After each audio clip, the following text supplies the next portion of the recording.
प्रभु दंडवत प्रणाम। दंडवत प्रणाम। हरे कृष्ण। तो আজি আমি गुरु कृष्ण कृपारू आज 16 अध्याय आम आरंभ करवा। दैवासुर संपद विभाग जो देव देवता गुण एवं असुर गुण यही विषय आम आज आलोचना करवा। तो से गुण मान भर कौ गुण सब आम भीतर अच्छी किसी यदि आसुरिक प्रवृत्ति थाए ताको आम त्याग करने को प्रयास करवा एवं आम भितर दृढ़तार सहित दैवी गुण गुड़िक विकसित होगा दरकार।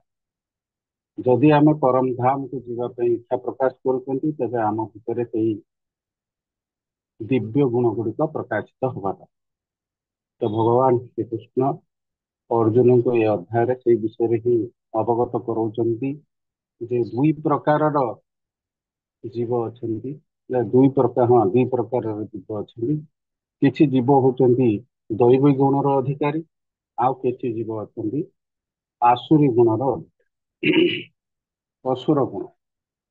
तो असुर गुण संपन्न लोक माने से माने केवे भगवान को विश्वास करते नहीं कि आध्यात्मिक चेतना मार्ग में केवे अग्रगति करते नहीं। किंतु दैवी गुण संपद व्यक्ति माने सबुबले पारमार्थिक उन्नति निमित्त प्रयास करती एवं से शुद्ध चेतन सबुबले रही था। शुद्धता पवित्रता ये समस्त जिनिस से माने आचरण में पालन करती। तो ये समस्त विषय आम आलोचना करवा। तो ये अध्याय रे भगवान कहते ये जो दैवी गुण हो कि आसुरिक गुण हो ये समस्त मनुष्य तार जन्म प्राप्त करें जन्म प्राप्त करें। कारण आम भागवतम गोटे कथा शुणी जमीक कि कश्यप मुनि दीति की बुझे जे तुम्हें जदि संध्या समय मो सहित शारीरिक संपर्क रक्षा कर तापर तुम भीतर तुम ठारे जो संतान जात है से असुर गुण स्वभाव एक कथा कश्यप मुनि दीति की बुझे किंतु दीति मानी ना हूँ मन भितर अविश्वास थाई पारे बा स्वामी जहाँ कहले से कथा को विश्वास कर न थाई पारंती बा तांको भितर जो कामना उद्रेक होता से कामना को प्रशमित करने से पूरा पूरी भाव विहल हो जाए। तो जहाँ भी हो कथाटा हूँ असुर गुण संपन्न मनुष्य केतबले जन्म ग्रहण करे ए कथा आम शास्त्र मानक वर्णना होती जोगुड़ा सब अशुभ समय संध्या समय भोर समय एगुड़ा सब हूँ अत्यंत महत्वपूर्ण समय। से समय कौन हुए ना आमर शिवजी तांकर पार्षद मान सहित राक्षस मान सहित सब बुलू था विभिन्न सब माने से समयटा हूँ इम्पोर्टाट से 1.5-2 घंटा हूँ इम्पोर्टाट। तो से समय से भगवान प्रार्थना करने कहुए कहीं ना से समय जब तुम भगवान सहित जोड़ी होकर तुम मान ये जो आसुरिक गुणर कौन प्रभाव विस्तार हो पार ना बुझला। तेणु आम ये भौतिक जगत में एवं पर्टिकुलाली यही जो वर्तमान ये कलिजुग आम लक्ष्य करुँच असुर स्वभाव लोक मैंने बहु परिमाण में चतुष्पार्श्वर बेढ़ रही आम कहीं कारण एमाने नीति नियम भगवान उपदेश शास्त्र उपदेश ताकू कहीं मानु ना। मुख्य कथा है ସେଇଟା शास्त्र उपदेश को जदि आम न मानिबा ताहले आम भितर यही भलिया गुण गुड़ा सब विकसित हम। तो आम बर्तमान आरंभ करवा 16 अध्याय। ये 16 अध्याय भगवान ये समस्त गुणर प्रभाव केमितिया ये समस्त विषय वर्णना करते। अर्जुन किंतु पचारि ना किंतु अर्जुन के प्रति एते सी भगवान दयालु जे तांको समस्त विषय समस्त ज्ञान तांको प्रदान करते। तो तांको माध्यम रे आम भीतर मध्य से सब ज्ञान गुड़ाक आमे मध्य प्राप्त करुछंती। ତ ଆଜି ଆରମ୍ଭ କରିବା ଦୈବାସୁର ସମ୍ପଦ ବିଭାଗ ଯୋଗ ଦୈବୀ ଏବଂ ଆସୁରୀ ସ୍ୱଭାବ। ओम नमो भगवते वासुदेवाय। ओम नमो भगवते वासुदेवाय। ओम नमो भगवते वासुदेवाय। श्री भगवान उवाच अभयं सत्त्वं संशोधि ज्ञान योग व्यवस्थितिः ज्ञानं तमश्च यज्ञस्य स्वाध्याय तपार्जवम् अहिंसा सत्यं क्रोध त्याग शान्तिरपैशुनम् दया भूतेषु लोलुप्त्वं मार्दमं धीर अचापलम् तेजः क्षमा धृतिः शौचम् अद्रोहमानिना नातिमानिता भवन्ति सम्पदं दैवी अभिजातस्य भारत। ଏଇ ତିନୋଟି ଶ୍ଲୋକ ମାଧ୍ୟମରେ ଭଗବାନ ପ୍ରଥମେ ଆରମ୍ଭ କରୁଛନ୍ତି ଦୈବୀ ଗୁଣ। ତ ସେ ଦୈବୀ ଗୁଣ ଗୁଡିକ କଣ? 26ଟି ଗୁଣ ଏଥିରେ ପ୍ରକାଶିତ ହେଉଛି, ମାନେ କୁହାଯାଇଛି 26ଟି, ଟୋଟାଲ 26ଟି ଗୁଣ ହଉଛି ଦୈବୀ ଗୁଣ। ଅର୍ଥାତ ଆମେ ଜାଣିଛନ୍ତି ଦୈବୀ ଗୁଣ କାହିଁ କୁହାଯାଇଛି ନା ଦେବତା ମାନଙ୍କର ଗୁଣ। ଦେବତା ମାନେ ଯେହେତୁ ସତ୍ୱ ଗୁଣୀ ସବୁ, ତେଣୁ ସେମାନଙ୍କ ପାଖରେ ଯୋଉ ସବୁ ଗୁଣ ଥାଏ, ଯୋଉମାନେ ତାଙ୍କର ପୁଣ୍ୟ କର୍ମ ବଳରେ ଅତ୍ୟଧିକ ପୁଣ୍ୟ କର୍ମ ଯୋଉମାନେ ସବୁ କରିଥାନ୍ତି, ସେମାନେ ଦୈବୀ ପ୍ରକୃତି ପ୍ରାପ୍ତ ହୁଅନ୍ତି ଏବଂ ଦେବତା କୂଳରେ ଜନ୍ମ ଗ୍ରହଣ କରନ୍ତି। ଏକଥା ଆମେ ଶାସ୍ତ୍ରରୁ ଜାଣିଛନ୍ତି। ତେଣୁ ଏଇ ଯୋଉ ଦୈବୀ ଗୁଣ ଗୁଡିକ ହଉଛି ଦେବତାଙ୍କର ଗୁଣ। ତେଣୁ ଦେବତାଙ୍କର ଗୁଣ ଯେତେବେଳେ ଆମ ଭିତରେ ବିକଶିତ ହବ, ତା ଫଳରେ ଆମେ କଣ କରିବା ନା ସତ୍ୱ ଗୁଣକୁ ଆମେ ଉନ୍ନତି, ସତ୍ୱ ଗୁଣରେ ଅଛନ୍ତି ବୋଲି ନିଜକୁ ଭାବିବା ଏବଂ ଏଇ ସତ୍ୱ ଗୁଣରୁ ଆମେ ଧୀରେ ଧୀରେ ଊର୍ଦ୍ଧ୍ୱକୁ ଯିବା ପାଇଁ ପ୍ରୟାସ କରିବା। ଶ୍ରୀ ଭଗବାନ କହିଲେ, ହେ ଭରତ ପୁତ୍ର, ଯେଉଁମାନେ ଦୈବୀ ସମ୍ପଦର ଅଧିକାରୀ, ସେମାନଙ୍କ ଠାରେ ନିମ୍ନଲିଖିତ ଗୁଣ ଗୁଡିକ ଦେଖିବାକୁ ମିଳେ। ନିର୍ଭୟତା, ନିଜ ସ୍ଥିତିର ଶୁଦ୍ଧିକରଣ, ଦିବ୍ୟ ଜ୍ଞାନ ଆହରଣ, ପଦାନ୍ୟତା, ଆତ୍ମସଂଯମ, ଯଜ୍ଞାନୁଷ୍ଠାନ, ବେଦାଧ୍ୟୟନ, ବ୍ରତ ତପସ୍ୟା, ସରଳତା, ଅହିଂସା, ସତ୍ୟ, ଅକ୍ରୋଧତା,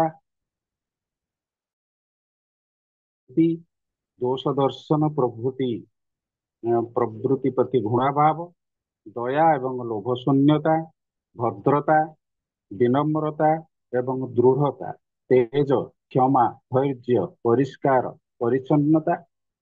ପରିଚ୍ଛନ୍ନତା, ଈର୍ଷା ଶୂନ୍ୟତା ଏବଂ ସମ୍ମାନ ଲାଭର ଆଶା ତ୍ୟାଗ ଇତ୍ୟାଦି। ତ ଏଠାରେ ଆପଣ ଗଣି ଦିଅନ୍ତୁ, ଦେଖିବେ ଆପଣ 26ଟି ଆ ଭିତରେ ଗୁଣ ବର୍ଣ୍ଣନା କରାହେଇଛି। ତ ଏ 26ଟି ଗୁଣ ସବୁ ହଉଛି ସତ୍ୱ ଗୁଣ। ଏ ସତ୍ୱ ଗୁଣ ଗୁଡିକ ବିକଶିତ ହେଲେ ଆମେ ଆଧ୍ୟାତ୍ମିକ ମାର୍ଗରେ ଅଗ୍ରଗତି କରୁଛନ୍ତି ବୋଲିକିରି ଜଣା ପଡିବ। ବୁଝିହେଲା?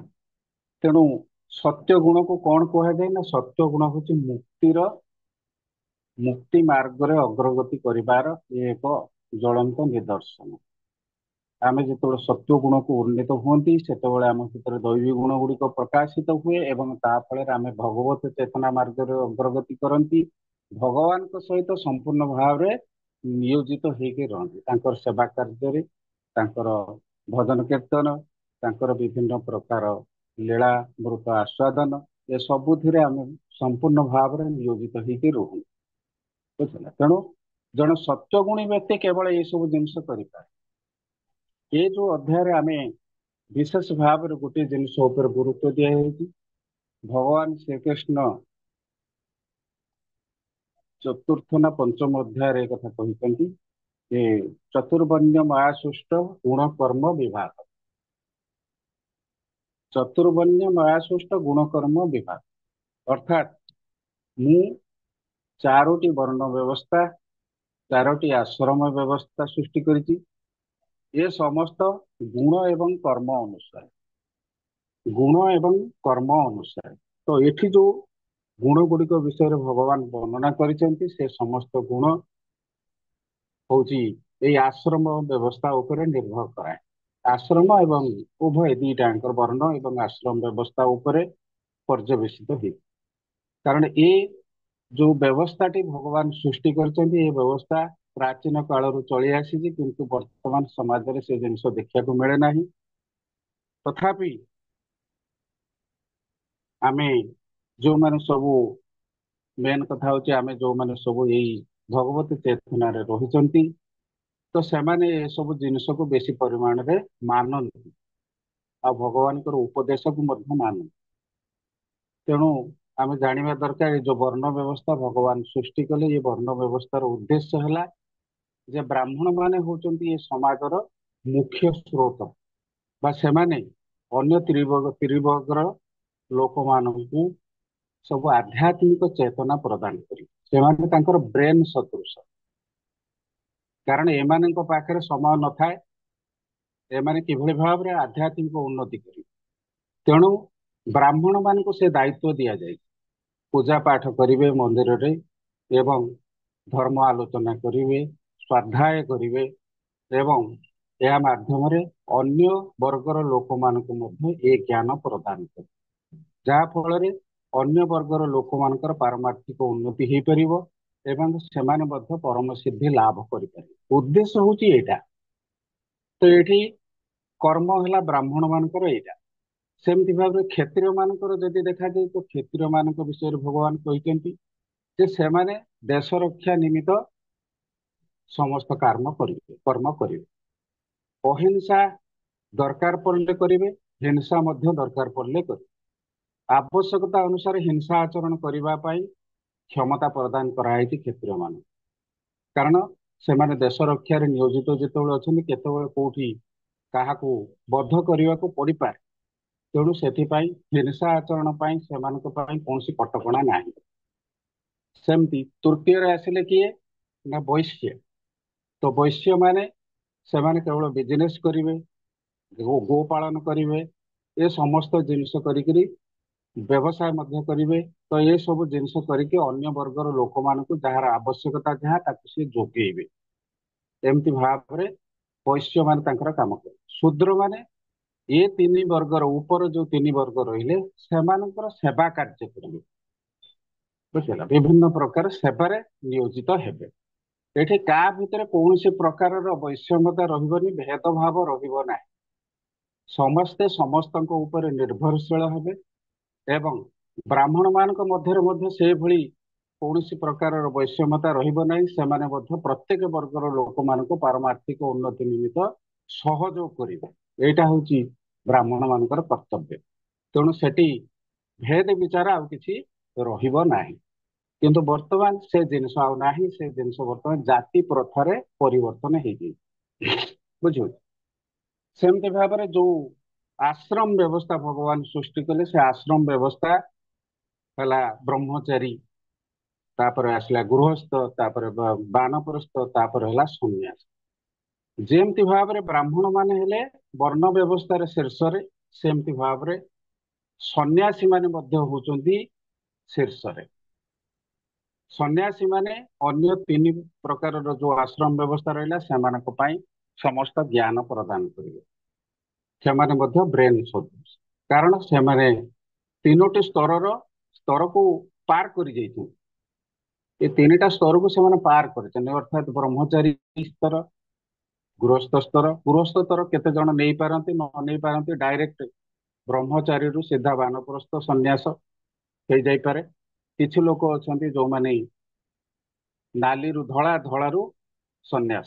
ତ ଷ୍ଟେପ ବାଇ ଷ୍ଟେପ ସେମାନେ ଯାଆନ୍ତି, ବୁଝିଲା। ତ ଯାହା ବି ହଉ, ସମସ୍ତଙ୍କ ପାଇଁ ସନ୍ନ୍ୟାସ ବ୍ରତ ପାଳନ କରିବା ମଧ୍ୟ ରହିଛି। ଆମେ ଚାହିଁଲେ ବି ସନ୍ନ୍ୟାସ ଗ୍ରହଣ କରିପାରିବା। ତ ସନ୍ନ୍ୟାସର କର୍ତ୍ତବ୍ୟ ହେଲା କଣ ନା ସେ ସ୍ୱାଧ୍ୟାୟ କରିବ, ଜ୍ଞାନ ଆହରଣ କରିବ, ଯଥୋଚିତ ଜ୍ଞାନ ଆହରଣ କରିବ ଏବଂ ଅନ୍ୟ ସମସ୍ତଙ୍କୁ ଜ୍ଞାନ ବିତରଣ କରିବ। ତାର ଉଦ୍ଦେଶ୍ୟ ହଉଛି ଏଇଟା। ତ ଏହିପରି ଭାବରେ ବ୍ରାହ୍ମଣ ଏବଂ ସନ୍ନ୍ୟାସ ମାନଙ୍କ ଭିତରେ ବିଶେଷ କୌଣସି ଫରକ ନାହିଁ, ତଫାତ ନାହିଁ। ତ ଏ ସମସ୍ତ ଭିତରେ ଆମେ ଦେଖିବା ବର୍ତ୍ତମାନ ସେ ଗୁଣ ଗୁଡିକ ସବୁ ଆଲୋଚନା କରିକିରି, ତ ଭଗବାନ ଏଠି କହୁଛନ୍ତି କଣ ଅଭିଜାତ ଲାଷ୍ଟରେ କହିଲେ କଣ ଲାଷ୍ଟ ଶ୍ଲୋକରେ କହିଛି ଦୈବୀଂ ଅଭିଜାତସ୍ୟ ଭାରତ। ଅଭିଜାତସ୍ୟ ଶବ୍ଦର ଅର୍ଥ, ଅଭିଜାତ ହେଲା ଶବ୍ଦର ଅର୍ଥ ହଉଛି ମାନେ ଜନ୍ମରୁ, ଜନ୍ମରୁ ସେ ସେଇଟାକୁ ପ୍ରାପ୍ତ କରିଛି। ମୁଁ ଯୋଉଟା କହୁଥିଲି ଜନ୍ମରୁ ସେ ଗୁଣକୁ ସେମାନେ ପ୍ରାପ୍ତ କରିଥାନ୍ତି। ଏବଂ ସେଇ ବିଷୟରେ ପ୍ରଭୁପାଦ ବହୁତ ସୁନ୍ଦର ଭାବରେ ବୁଝେଇଛନ୍ତି ଯେ ପିତାମାତା କିଭଳି ଭାବରେ ସବୁ ସଂସ୍କାର କର୍ମ କରିଥାନ୍ତି। ସଂସ୍କାର କର୍ମ ଅର୍ଥାତ୍ ଗୋଟେ ପିଲା ଯେତେବେଳେ ମାନେ ମା ପେଟରେ ପ୍ରଥମ ରହେ ସେତେବେଳେ ଠାରୁ ସଂସ୍କାର କାର୍ଯ୍ୟ ଆରମ୍ଭ। ତ ଟୋଟାଲ 16 ପ୍ରକାରର ସଂସ୍କାର କାର୍ଯ୍ୟ କଥା ବର୍ଣ୍ଣନା କରାହେଇଛି ଏଠି। ମୋର ଅବଶ୍ୟ ସେଗୁଡା ସବୁ ମନେ ନାହିଁ। ତେଣୁ ମୁଖ୍ୟତଃ ବର୍ତ୍ତମାନ 4-5ଟା ସଂସ୍କାର ବୋଧହୁଏ ଆମର ପ୍ରଚଳିତ ଅଛି ପ୍ରଥା ଅନୁସାରେ। ଯେମିତିକି ଗର୍ଭଧାରଣ ସଂସ୍କାର, ଅର୍ଥାତ୍ ଗର୍ଭ ଧାରଣ କଲେ ପୂଜା ପାଠ ଗୋଟେ ଘରେ ହୁଏ, ଭଗବାନଙ୍କୁ ସାକ୍ଷୀ ରଖିକିରି ସେ ସନ୍ତାନ କେମିତି ଆଧ୍ୟାତ୍ମିକ ଉନ୍ନତି କରିବ ସେଥିପାଇଁ ତାକୁ ତା ପାଇଁ ଭଗବାନଙ୍କ ପାଖରେ ପ୍ରାର୍ଥନା କରାଯାଏ। ତାପରେ ହେଲା ଜାତ ସଂସ୍କାର, ଜନ୍ମ ହେଲା ପରେ ଯୋଉ ସଂସ୍କାର କରାଯାଏ। 21 ଦିନରେ ନାମକରଣ ହବ। ସେମିତି ଷଠି ପୂଜା ଗୋଟେ ଅଛି, ଷଠି ପୂଜାର ଗୋଟେ ସଂସ୍କାର ମଧ୍ୟ ଆମର ପ୍ରଚଳିତ ଅଛି ପ୍ରଥା। ତ ଜାତ କର୍ମ ଏ ସବୁ ଗୋଟେ ସଂସ୍କାର। ତାପରେ ସେମିତି ଭାବରେ ଆମେ ଯଦି ଦେଖିବା ନାମକରଣ ସଂସ୍କାର, ନାମକରଣ 21 ଦିନରେ କରାଯାଏ, ସେ ସଂସ୍କାର ମଧ୍ୟ ଗୋଟେ ରହିଛି। ତାପରେ ବ୍ରତ ସଂସ୍କାର ବ୍ରାହ୍ମଣ ମାନଙ୍କ ଭିତରେ ଅଛି, କିଛି କ୍ଷତ୍ରିୟ ମାନଙ୍କ ପାଖରେ ଅଛି, କିଛି ବୈଷ୍ଣବ ମାନଙ୍କ ପାଖରେ ମାନେ ମଧ୍ୟ ପାଳନ କରନ୍ତି ବ୍ରତ କରିବା। ତ ବ୍ରତ ବିବାହ ଏକ ପ୍ରକାର ବିବାହ କାର୍ଯ୍ୟର ଅଧା କାର୍ଯ୍ୟ ସେଥିରେ ହେଇଯାଏ। ତ ସେ ସଂସ୍କାର ମଧ୍ୟ ପ୍ରଚଳିତ ଅଛି। ସେମିତି ଭାବରେ ବ୍ରାହ୍ମଣତ୍ୱ ପ୍ରାପ୍ତ କରିବା ପାଇଁ ମଧ୍ୟ ଆମ ଭିତରେ ଗୋଟେ ରହିଥାଏ, ସେ ସଂସ୍କାର ମଧ୍ୟ ରହିଛି। ଯୋଉମାନେ ସବୁ ଅ ନାମ ଗ୍ରହଣ କରିଛନ୍ତି ସେମାନେ ଦ୍ୱିଜତ୍ୱ ପ୍ରାପ୍ତି କରିବା ପାଇଁ ସେମାନଙ୍କୁ ଗୋଟେ ସୁଯୋଗ ଦିଆଯାଏ, ସେମାନେ ମଧ୍ୟ ବ୍ରାହ୍ମଣ ଦୀକ୍ଷା ନିଅନ୍ତି। ଏବଂ ବିବାହ ସଂସ୍କାର ଏମିତି ବିଭିନ୍ନ ପ୍ରକାର ସବୁ ସଂସ୍କାର କାର୍ଯ୍ୟ ସବୁ ରହିଛି ସମାଜରେ ପ୍ରଚଳିତ ପ୍ରଥା ଅନୁସାରେ। ଅନ୍ନପ୍ରସନ୍ନ, ଅନ୍ନପ୍ରସନ୍ନ ସଂସ୍କାର, ଅନ୍ନପ୍ରସନ୍ନ ସଂସ୍କାର ସେ ଗୋଟେ ଅଛି। ସେଗୁଡା ସବୁ ଏମିତି ଭାବରେ 16 ପ୍ରକାରର ସଂସ୍କାର ସବୁ ପାଳନ କରାଯାଏ। କିନ୍ତୁ ଭଗବାନ ଏଠି କହୁଛନ୍ତି ଯେ ଏ ସଂସ୍କାର ଗୁଡିକ ଏ ଅଭିଜାତ, ସେ ଅର୍ଥାତ୍ ଦୈବ ପ୍ରକୃତିରେ ଜନ୍ମ ସଂସ୍କାର ବଡ ଅର୍ଥପୂର୍ଣ୍ଣ ଅଟେ, କାରଣ ଜନ୍ମରୁ ଏ ସମସ୍ତ ଗୁଣକୁ ଗ୍ରହଣ କରିକି ସେମାନେ ସବୁ ଜନ୍ମ ଗ୍ରହଣ କରିଥାନ୍ତି। ତ ପୂର୍ବ ଜନ୍ମର, ଗତ ଜନ୍ମର ପ୍ରାରବ୍ଧ ପ୍ଲସ୍ ଯେମିତି ନାରଦ ମୁନିଙ୍କ ଉଦାହରଣ ଆମେ ନବା, ନାରଦ ମୁନି ମାଙ୍କ ପାଖରୁ ସବୁ ସଂସ୍କାର ପ୍ରାପ୍ତ କରିଥିଲେ, ସମସ୍ତ ସଂସ୍କାର। ଏବଂ ନାରଦ ମୁନି କାହାକୁ ଗୋଟେ ସମସ୍ତ କଥା ବର୍ଣ୍ଣନା କଲେ, ପ୍ରହ୍ଲାଦ ମହାରାଜ। ପ୍ରହ୍ଲାଦ ମହାରାଜ ଯେତେବେଳେ ମାଙ୍କ ପେଟ ଭିତରେ ଥିଲେ ସେତେବେଳେ ତାଙ୍କ ମାତାଙ୍କୁ କଣ ଗୋଟେ ହେଇଥିଲା, ସେତେବେଳେ ତାଙ୍କୁ ବାହାରକୁ ପଳେଇ ଯାଇଥିଲେ। ତ ସେଥିପାଇଁ ନାରଦ ମୁନି ତାଙ୍କୁ ନେଇକିରି ପାଖରେ ରଖିଥିଲେ ତାଙ୍କ ଆଶ୍ରମରେ, ଏବଂ ନାରଦ ମୁନି ତାଙ୍କ ପାଖରେ ରଖିକିରି ସବୁ ବେଦ ଜ୍ଞାନ, ଆତ୍ମଜ୍ଞାନ ଏ ସବୁ କିଛି ପ୍ରଦାନ କରି, ଯାହା ଫଳରେ ପ୍ରହ୍ଲାଦ ମହାରାଜ ମା ପେଟ ଭିତରେ ରହିକିରି ସବୁ କଥା ଶ୍ରବଣ କରେ। ତାଙ୍କୁ ଯେତେବେଳେ ସେ ଜନ୍ମ ଗ୍ରହଣ କରିସାରିକି ଯେତେବେଳେ ବଡ ମାନେ କୁମାର ବୟସ ପ୍ରାପ୍ତ ହେଲା, ତାଙ୍କୁ ତାଙ୍କ ସାଙ୍ଗମାନେ ପଚାରିଥିଲେ ଏବଂ ତାଙ୍କର ଗୁରୁ ମଧ୍ୟ ପଚାରିଥିଲେ ତୁ ଏସବୁ ଜ୍ଞାନ କୋଉଠୁ ପାଇଲୁ?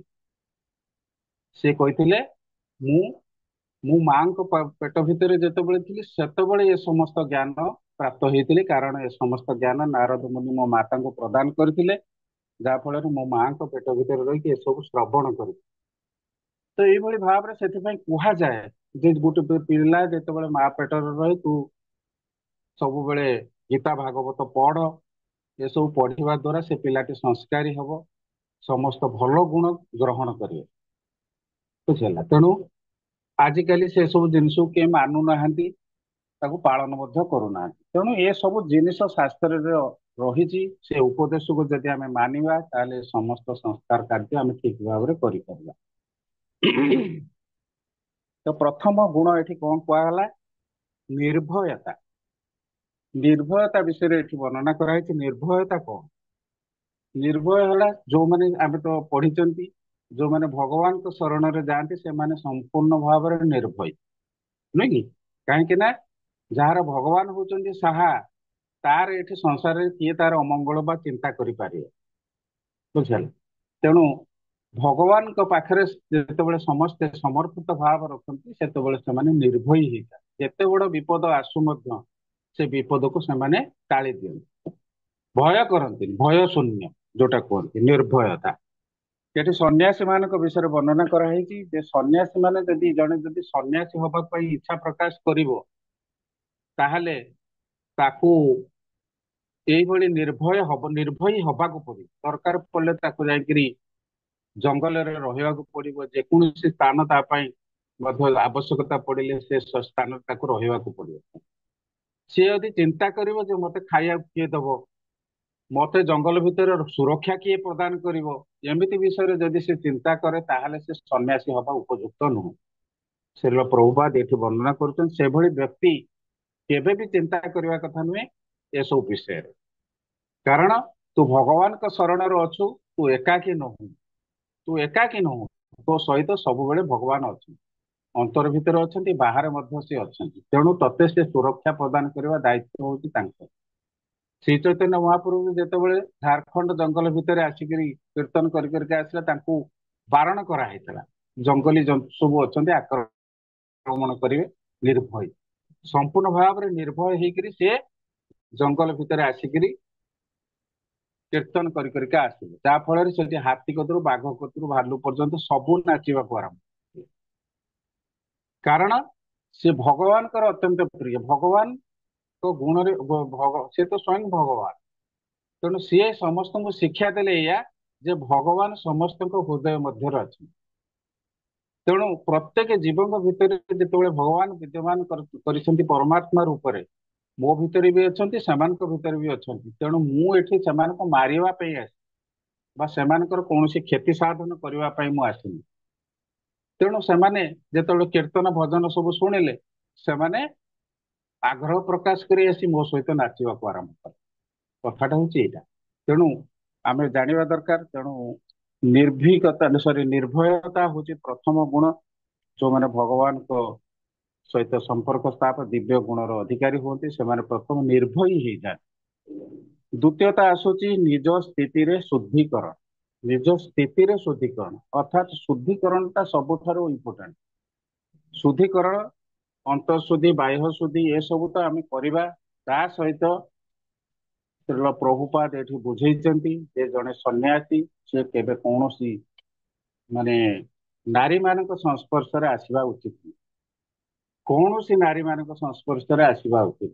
ଯଦି ତୁମେ ଶୁଦ୍ଧ ଭକ୍ତି ଆଚରଣ କରୁଛ ତୁମ ଭିତରେ ସେଇଭଳି ଚେତନା ଜାଗରିତ ହେବା ଦରକାର। କାରଣ ତମେ ଯଦି କୌଣସି ନାରୀ ମାନଙ୍କ ସଂସ୍ପର୍ଶରେ ଆସ, ବାରମ୍ବାର ସେମାନଙ୍କ ସହିତ ମିଳାମିଶା କଥୋପକଥନ ଦ୍ଵାରା ମନ ଭିତରେ କେତେବେଳେ କେମିତି ବି ଗୋଟେ କୁଭାବନା ସୃଷ୍ଟି ହେଇଯାଇପାରେ। ତେଣୁ ସେଥିପାଇଁ ଶ୍ରୀ ଚୈତନ୍ୟ ମହାପ୍ରଭୁ ଏ ଯୋଉ ଜିନିଷଟିକି ସମ୍ପୂର୍ଣ୍ଣ ଭାବରେ ବାରଣ କରିଛନ୍ତି। ଏବଂ ସେଥିପାଇଁ ତାଙ୍କର ଜଣେ ଥିଲେ ଛୋଟ ହରିଦାସ ଠାକୁର, ସିଏ ଟିକେ କାମାତୁର ନୟନରେ ଜଣେ ନାରୀକି ଅନେଇ ଦେଇଥିଲେ ବୋଲିକି ତାଙ୍କୁ ସିଏ ତାଙ୍କ ସଙ୍ଗରୁ ବିତାଡ଼ିତ କରିଥିଲେ। କାହିଁକି ତୁ ଅନେଇଲୁ? ବୁଝିଲା? ତେଣୁ ଶ୍ରୀ ଚୈତନ୍ୟ ମହାପ୍ରଭୁ ଯେତିକି ସରଳ ସେତିକି କଠୋର ମଧ୍ୟ। ନିୟମ କାନୁନ ମାନିବାରେ ବହୁତ କଠୋର। କାରଣ ସାମାନ୍ୟତମ ତା ଦେହରେ ଯଦି କୌଣସି ପ୍ରକାର ଦେଖାଯାଏ ଅମାନ୍ୟତା, ତା ଦେହରେ ସେ ବହୁତ ରାଗିଯାଆନ୍ତି। ତେଣୁ ସିଏ ତାକୁ ସାଙ୍ଗେ ସାଙ୍ଗେ ସଙ୍ଗରୁ କାଢିଦେଲେ, ଭକ୍ତ ସଙ୍ଗରୁ ବିଦାୟ କରି। ବୁଝିଲା? ସେମିତି ଆମେ ଆଉ ଗୋଟେ ଉଦାହରଣ ମଧ୍ୟ ନେଇପାରିବା। ପ୍ରତାପ ରୁଦ୍ରଦେବ, ତାଙ୍କ କଥା ବି ଆପଣ ଶୁଣିଥିବେ। ତ ଶ୍ରୀ ଚୈତନ୍ୟ ମହାପ୍ରଭୁ ଯେତେବେଳେ ପୁରୀରେ ରହୁଥିଲେ ସେତେବେଳର କଥା, ପ୍ରତାପ ରୁଦ୍ରଦେବ ତାଙ୍କ ବିଷୟରେ ଅବଗତ ହେଇକି ତାଙ୍କୁ ଦେଖା କରିବା ପାଇଁ ଇଚ୍ଛା ପ୍ରକାଶ କଲେ। ତ ପ୍ରତାପ ରୁଦ୍ରଙ୍କ କଥା ଶ୍ରବଣ କରିକିରି ଶ୍ରୀ ଚୈତନ୍ୟ ମହାପ୍ରଭୁ ସିଧା ମନା କରିଦେଲେ। କାରଣ ସିଏ ତ ଅତୀତ ବର୍ତ୍ତମାନ ଭବିଷ୍ୟତ ସବୁ କିଛି ଜାଣିପାରନ୍ତି ଏବଂ ପ୍ରତାପ ରୁଦ୍ରଙ୍କ ବିଷୟରେ ବି ସବୁ କଥା ଜାଣନ୍ତି, ପୁରୀର ଗଜପତି ମହାରାଜ ସେତେବେଳର। ତେଣୁ ସେ ସିଧା ମନା କରିଦେଲେ।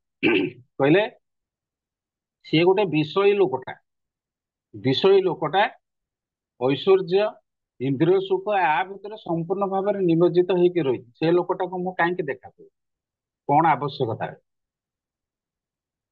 ତ ସେତେବେଳେ ପ୍ରତାପ ରୁଦ୍ରଦେବଙ୍କୁ ଏ କଥାଟା ଭାରି ବାଧିଥିଲା।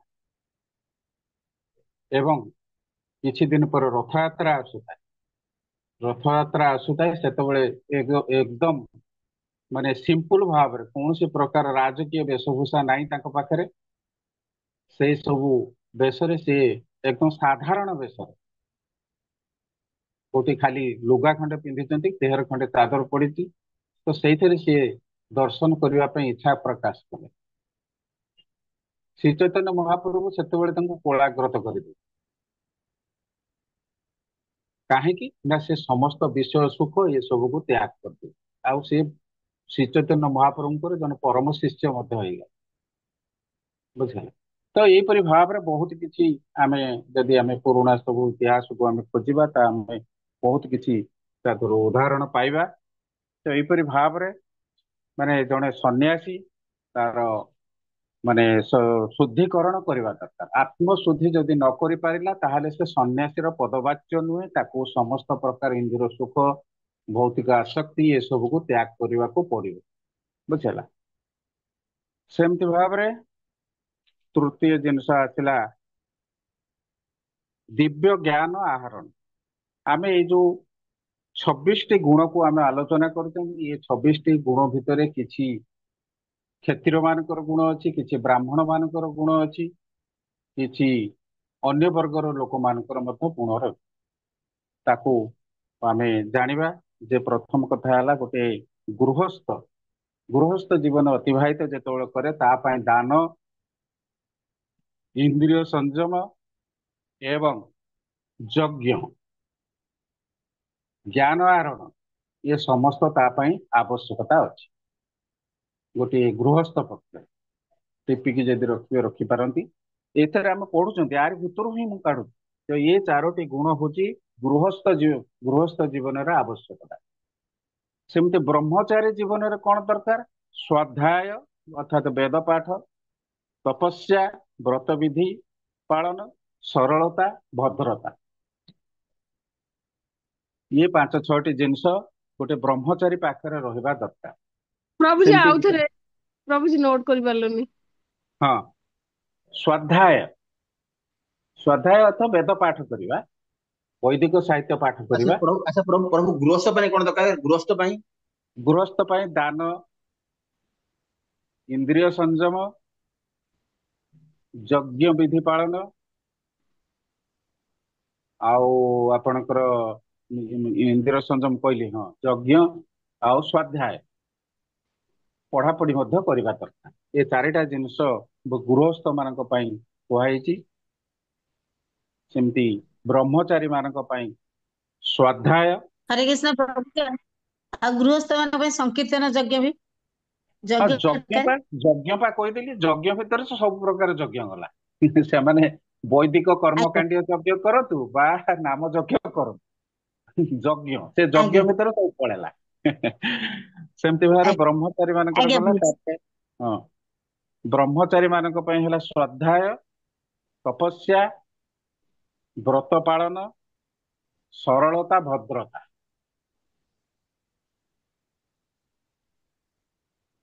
ବ୍ରାହ୍ମଣଙ୍କ ପାଇଁ ହେଲା ସରଳତା, ସ୍ୱାଧ୍ୟାୟ, ବେଦ ଅଧ୍ୟୟନ, ଏ ସମସ୍ତ ଜିନିଷ ତାଙ୍କ ପାଇଁ ଆବଶ୍ୟକତା ଅଛି ବ୍ରାହ୍ମଣଙ୍କ ପାଇଁ। କ୍ଷତ୍ରିୟ ମାନଙ୍କ ପାଇଁ ହେଲା ତେଜ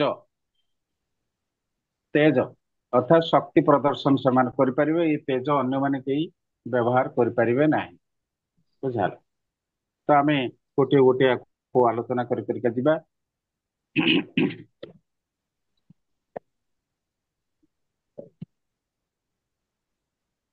ଆଚ୍ଛା ପ୍ରଭୁ କ୍ଷତ୍ରିୟ ପାଇଁ କଣ ଦରକାର? କ୍ଷତ୍ରିୟ ପାଇଁ ତେଜ ଆଉ ତେଜ ତେଜ ତେଜ ତେଜ, ହଁ, ଆଜ୍ଞା। ଆଜ୍ଞା। ଆଉ ଧୈର୍ଯ୍ୟ ବି ହବ କି? ଧୈର୍ଯ୍ୟଟା ବି ଏଇ ହେଇପାରେ। ସମସ୍ତ ସେଟା ଦେଖନ୍ତୁ, ନାଇଁ କିଛି ଗୁଣ ମୁଁ ଆ ଭିତରୁ ବାଛିଛି ଯୋଉଗୁଡା କି ଆମକୁ ପଢା ହେଲା ବେଳେ ସେଗୁଡା ସବୁ କହିଥିଲେ ପ୍ରଭୁ, ଯେ ୟା ଭିତରେ କମନ ଗୁଣ ସମସ୍ତଙ୍କ ପାଇଁ କିଛି ଅଛି। ବୁଝିଲେ? ଯେମିତି ଧରନ୍ତୁ ଗୁଣ ଦର୍ଶନ, ଧରି ନିଅନ୍ତୁ ଅନ୍ୟ ଜଣଙ୍କର ଦୋଷ ଦର୍ଶନ କରିବା ଏଇଟା ଗୋଟେ କ୍ଷତିକାରକ ଜିନିଷ ନୁହେଁ କି? ଆଜ୍ଞା ଅନ୍ୟ ଜଣଙ୍କର ଦୋଷ ଦର୍ଶନ କରିବା ଏଇଟା ସମସ୍ତଙ୍କ ପାଇଁ ପ୍ରଯୁଜ୍ୟ। ଆଜ୍ଞା। ସେମିତି ହିଂସା ଆଚରଣ, ଏଠି ତ ହିଂସା ଆଚରଣ କରିବା ପାଇଁ ସମସ୍ତଙ୍କୁ ମନା କରାହଉଛି। ଏଇଟା ଗୋଟେ କମନ କ୍ୱାଲିଟି, ଆଚ୍ଛା ବୁଝିହେଲା? ଆଚ୍ଛା ଆଚ୍ଛା ମୁଁ ସାର୍ ସାର୍ ଆମର ଯୋଉ ସଂକ୍ଷିପ୍ତ ପ୍ରଶ୍ନ କେତେ ଗୁଡା ପ୍ରଶ୍ନ ଅଛି ଯେ ହଁ ମାନେ ବ୍ରାହ୍ମଣର ଗୁଣ କଣ, କ୍ଷତ୍ରିୟର ଗୁଣ କଣ, ସେଟା ଆଦରୁ ଆଜ୍ଞା। ଅଛି ତ, ତେଣୁ ସେଗୁଡା ଆମେ ଲେଖିଲେ ଆମକୁ ଆନ୍ସର ପାଇଁ ହଁ ସୁବିଧା ନା ହବ। ମୁଁ ସଂକ୍ଷିପ୍ତ ପ୍ରଶ୍ନ। ସେଇଥିପାଇଁ ପ୍ରଭୁ ମୁଁ ଆକୁ ଟିକେ ଡିଟେଲ ଯାଉଛି। ଏଇ ଆଜ୍ଞା ଏଇ ତିନୋଟି ଶ୍ଲୋକଟାକୁ ଟିକେ ଡିଟେଲରେ ମୁଁ ଯାଉଛି। ଆମ ଆଜ୍ଞା ହାତରେ ସମୟ ବହୁତ ଅଛି, କାହିଁକି ନା ଆମର ଯୋଉ ସକାଳ ବେଳା ଯୋଉ ମାନଙ୍କର ଚାଲିଛି ସେମାନେ ବର୍ତ୍ତମାନ 13 ଅଧ୍ୟାୟରେ ଚାଲିଛନ୍ତି।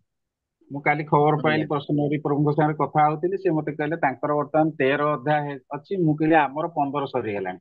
ନା ଆପଣ ବହୁତ ଫାଷ୍ଟ ଅଛନ୍ତି, ତେଣୁ ଚଲାନ୍ତୁ, ତେଣୁ ତରତର ହବାର ଆବଶ୍ୟକତା ନାହିଁ। ତେଣୁ ମୁଁ ସେଇଥିପାଇଁ ଧୀରେ ଆଜ୍ଞା। ଧୀରେ ଯାଉଛି। ଆମେ ତେଣୁ ସେମାନେ ପଛେ ପଛେ ବ୍ରାହ୍ମଣ ଆସୁଛନ୍ତି। ବ୍ରାହ୍ମଣଙ୍କର କୋଉ ଗୁଣ ସବୁ? ବ୍ରାହ୍ମଣଙ୍କ ଗୁଣ ଟା ଲେଖିପାରିଲିନି। ବ୍ରାହ୍ମଣଙ୍କ ଗୁଣ ପା ହେଲା ବେଦ ଅଧ୍ୟୟନ କରିବେ, ଶ୍ରଦ୍ଧାୟ ସରଳତା। ସରଳତା, ରାଗି ହେବେନି। ରାଗିଲେ ତ ରାଗିବାଟା ଭାରି ଖରାପ। କ୍ରୋଧ ପ୍ରକାଶ କରିବା ବ୍ରାହ୍ମଣ ମାନଙ୍କ ପାଖରେ ଉଚିତ ନୁହେଁ, ହେଲା କି? ତେଣୁ ଆ ଭିତରେ କିଛି ରହିଛି ଯୋଉଗୁଡା କି କମନ ଗୁଣ ସମସ୍ତଙ୍କ ପାଇଁ ଆବଶ୍ୟକ ମଧ୍ୟ ରହିଛି। ସମସ୍ତେ ତାକୁ ଆଚରଣରେ ପାଳନ କରିବା ଦରକାର। ତାପରେ ଆସୁଛି ଦିବ୍ୟ ଜ୍ଞାନ ଆହରଣ। ତ ଏଇଟା ତ ମୁଁ କହିଲି, ଯୋଉଗୁଡା ସବୁ ଦିବ୍ୟ ଜ୍ଞାନ ଆହରଣ ଅର୍ଥାତ ସ୍ୱାଧ୍ୟାୟ, ଯୋଉଟା କି ଆପଣଙ୍କର ବ୍ରାହ୍ମଣ ମାନେ କରିପାରିବେ, ଗୃହସ୍ଥ ମାନେ କରିପାରିବେ, ଆଉ ଆପଣଙ୍କ ସନ୍ନ୍ୟାସୀ ମାନେ ବି କରିପାରିବେ। କାହିଁକିନା ସ୍ୱାଧ୍ୟାୟ ନ କଲେ ଜ୍ଞାନ ପ୍ରାପ୍ତି କରିପାରିବେ ନାହିଁ। ତେଣୁ ଜ୍ଞାନ ପ୍ରାପ୍ତି ନିମିତ୍ତ ସ୍ୱାଧ୍ୟାୟର ଆବଶ୍ୟକତା ରହିଛି। ଯେତେ ଆମେ ଅଧିକରୁ ଅଧିକ ପରିମାଣରେ ଜ୍ଞାନ ଆହରଣ କରିବା, ସେତେ ଅଧିକରୁ ଅଧିକ ପରିମାଣରେ ଆମେ ଭଗବାନଙ୍କ ସହିତ ଯୋଡି ହେଇପାରିବା ଏବଂ ଦୈବିକ ଗୁଣର ଅଧିକାରୀ ହେଇପାରିବା। ସ୍ୱାଧ୍ୟାୟ ନ କଲେ କୋଉ ପାଇଁ ଏ ଜିନିଷ ଆମକୁ ଆବଶ୍ୟକତା ଅଛି।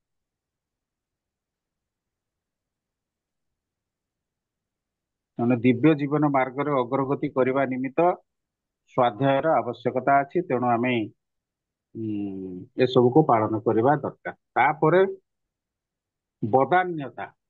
ବଦାନ୍ୟତା, ଆମେ ଜାଣିଛନ୍ତି ମହାବଦାନ୍ୟ ଅବତାର ହଉଛନ୍ତି ଶ୍ରୀ ଚୈତନ୍ୟ ମହାପ୍ରଭୁ। ମହାବଦାନ୍ୟ ବୋଲି ତାଙ୍କୁ ଆମେ କହନ୍ତି। କାହିଁକି ନା ସେ ପତିତ ମାନଙ୍କୁ ଉଦ୍ଧାର କରିବା ପାଇଁ ସବୁବେଳେ ପ୍ରୟାସ କରୁଛନ୍ତି।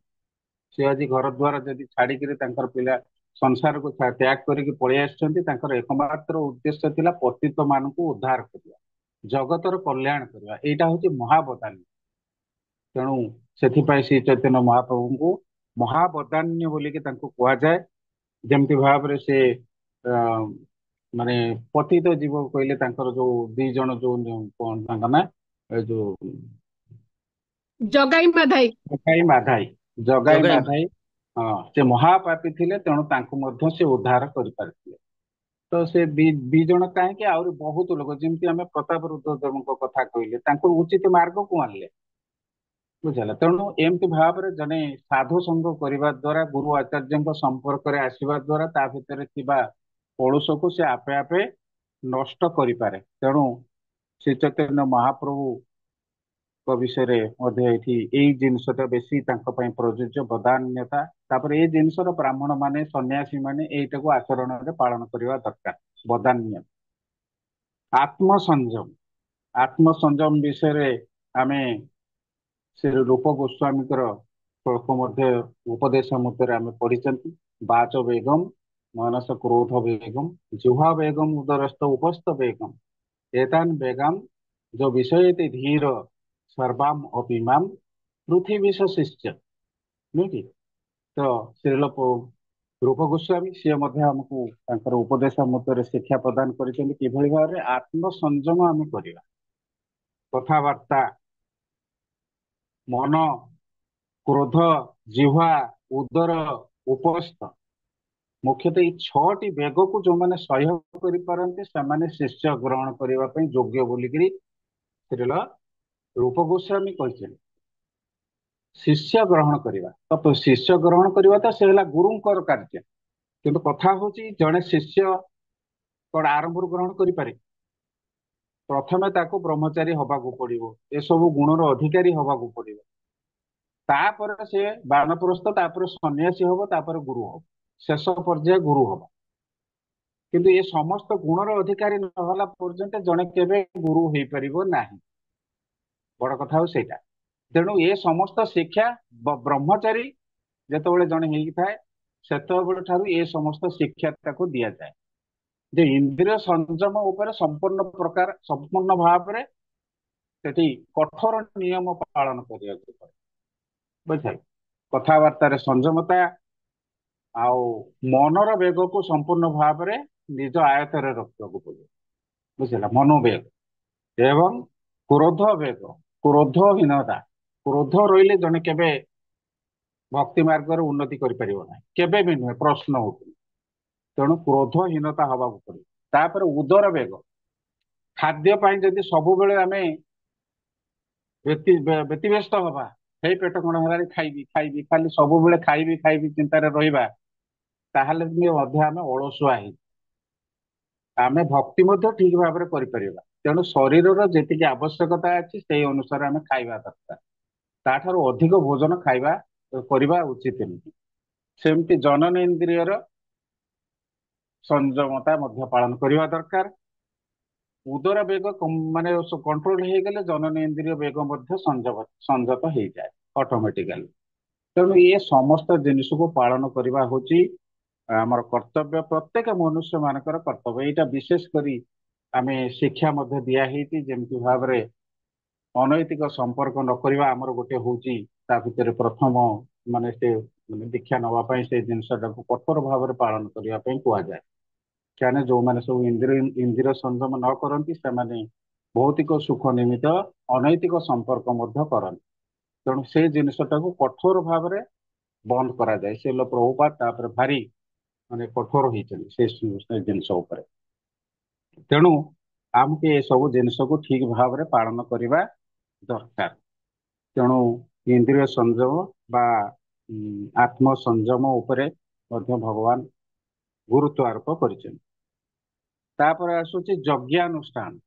ଯଜ୍ଞ ଅନୁଷ୍ଠାନ ଏଇଟା ହଉଛି ସମ୍ପୂର୍ଣ୍ଣ ଭାବରେ ଗୃହସ୍ଥ ମାନଙ୍କର କର୍ତ୍ତବ୍ୟ।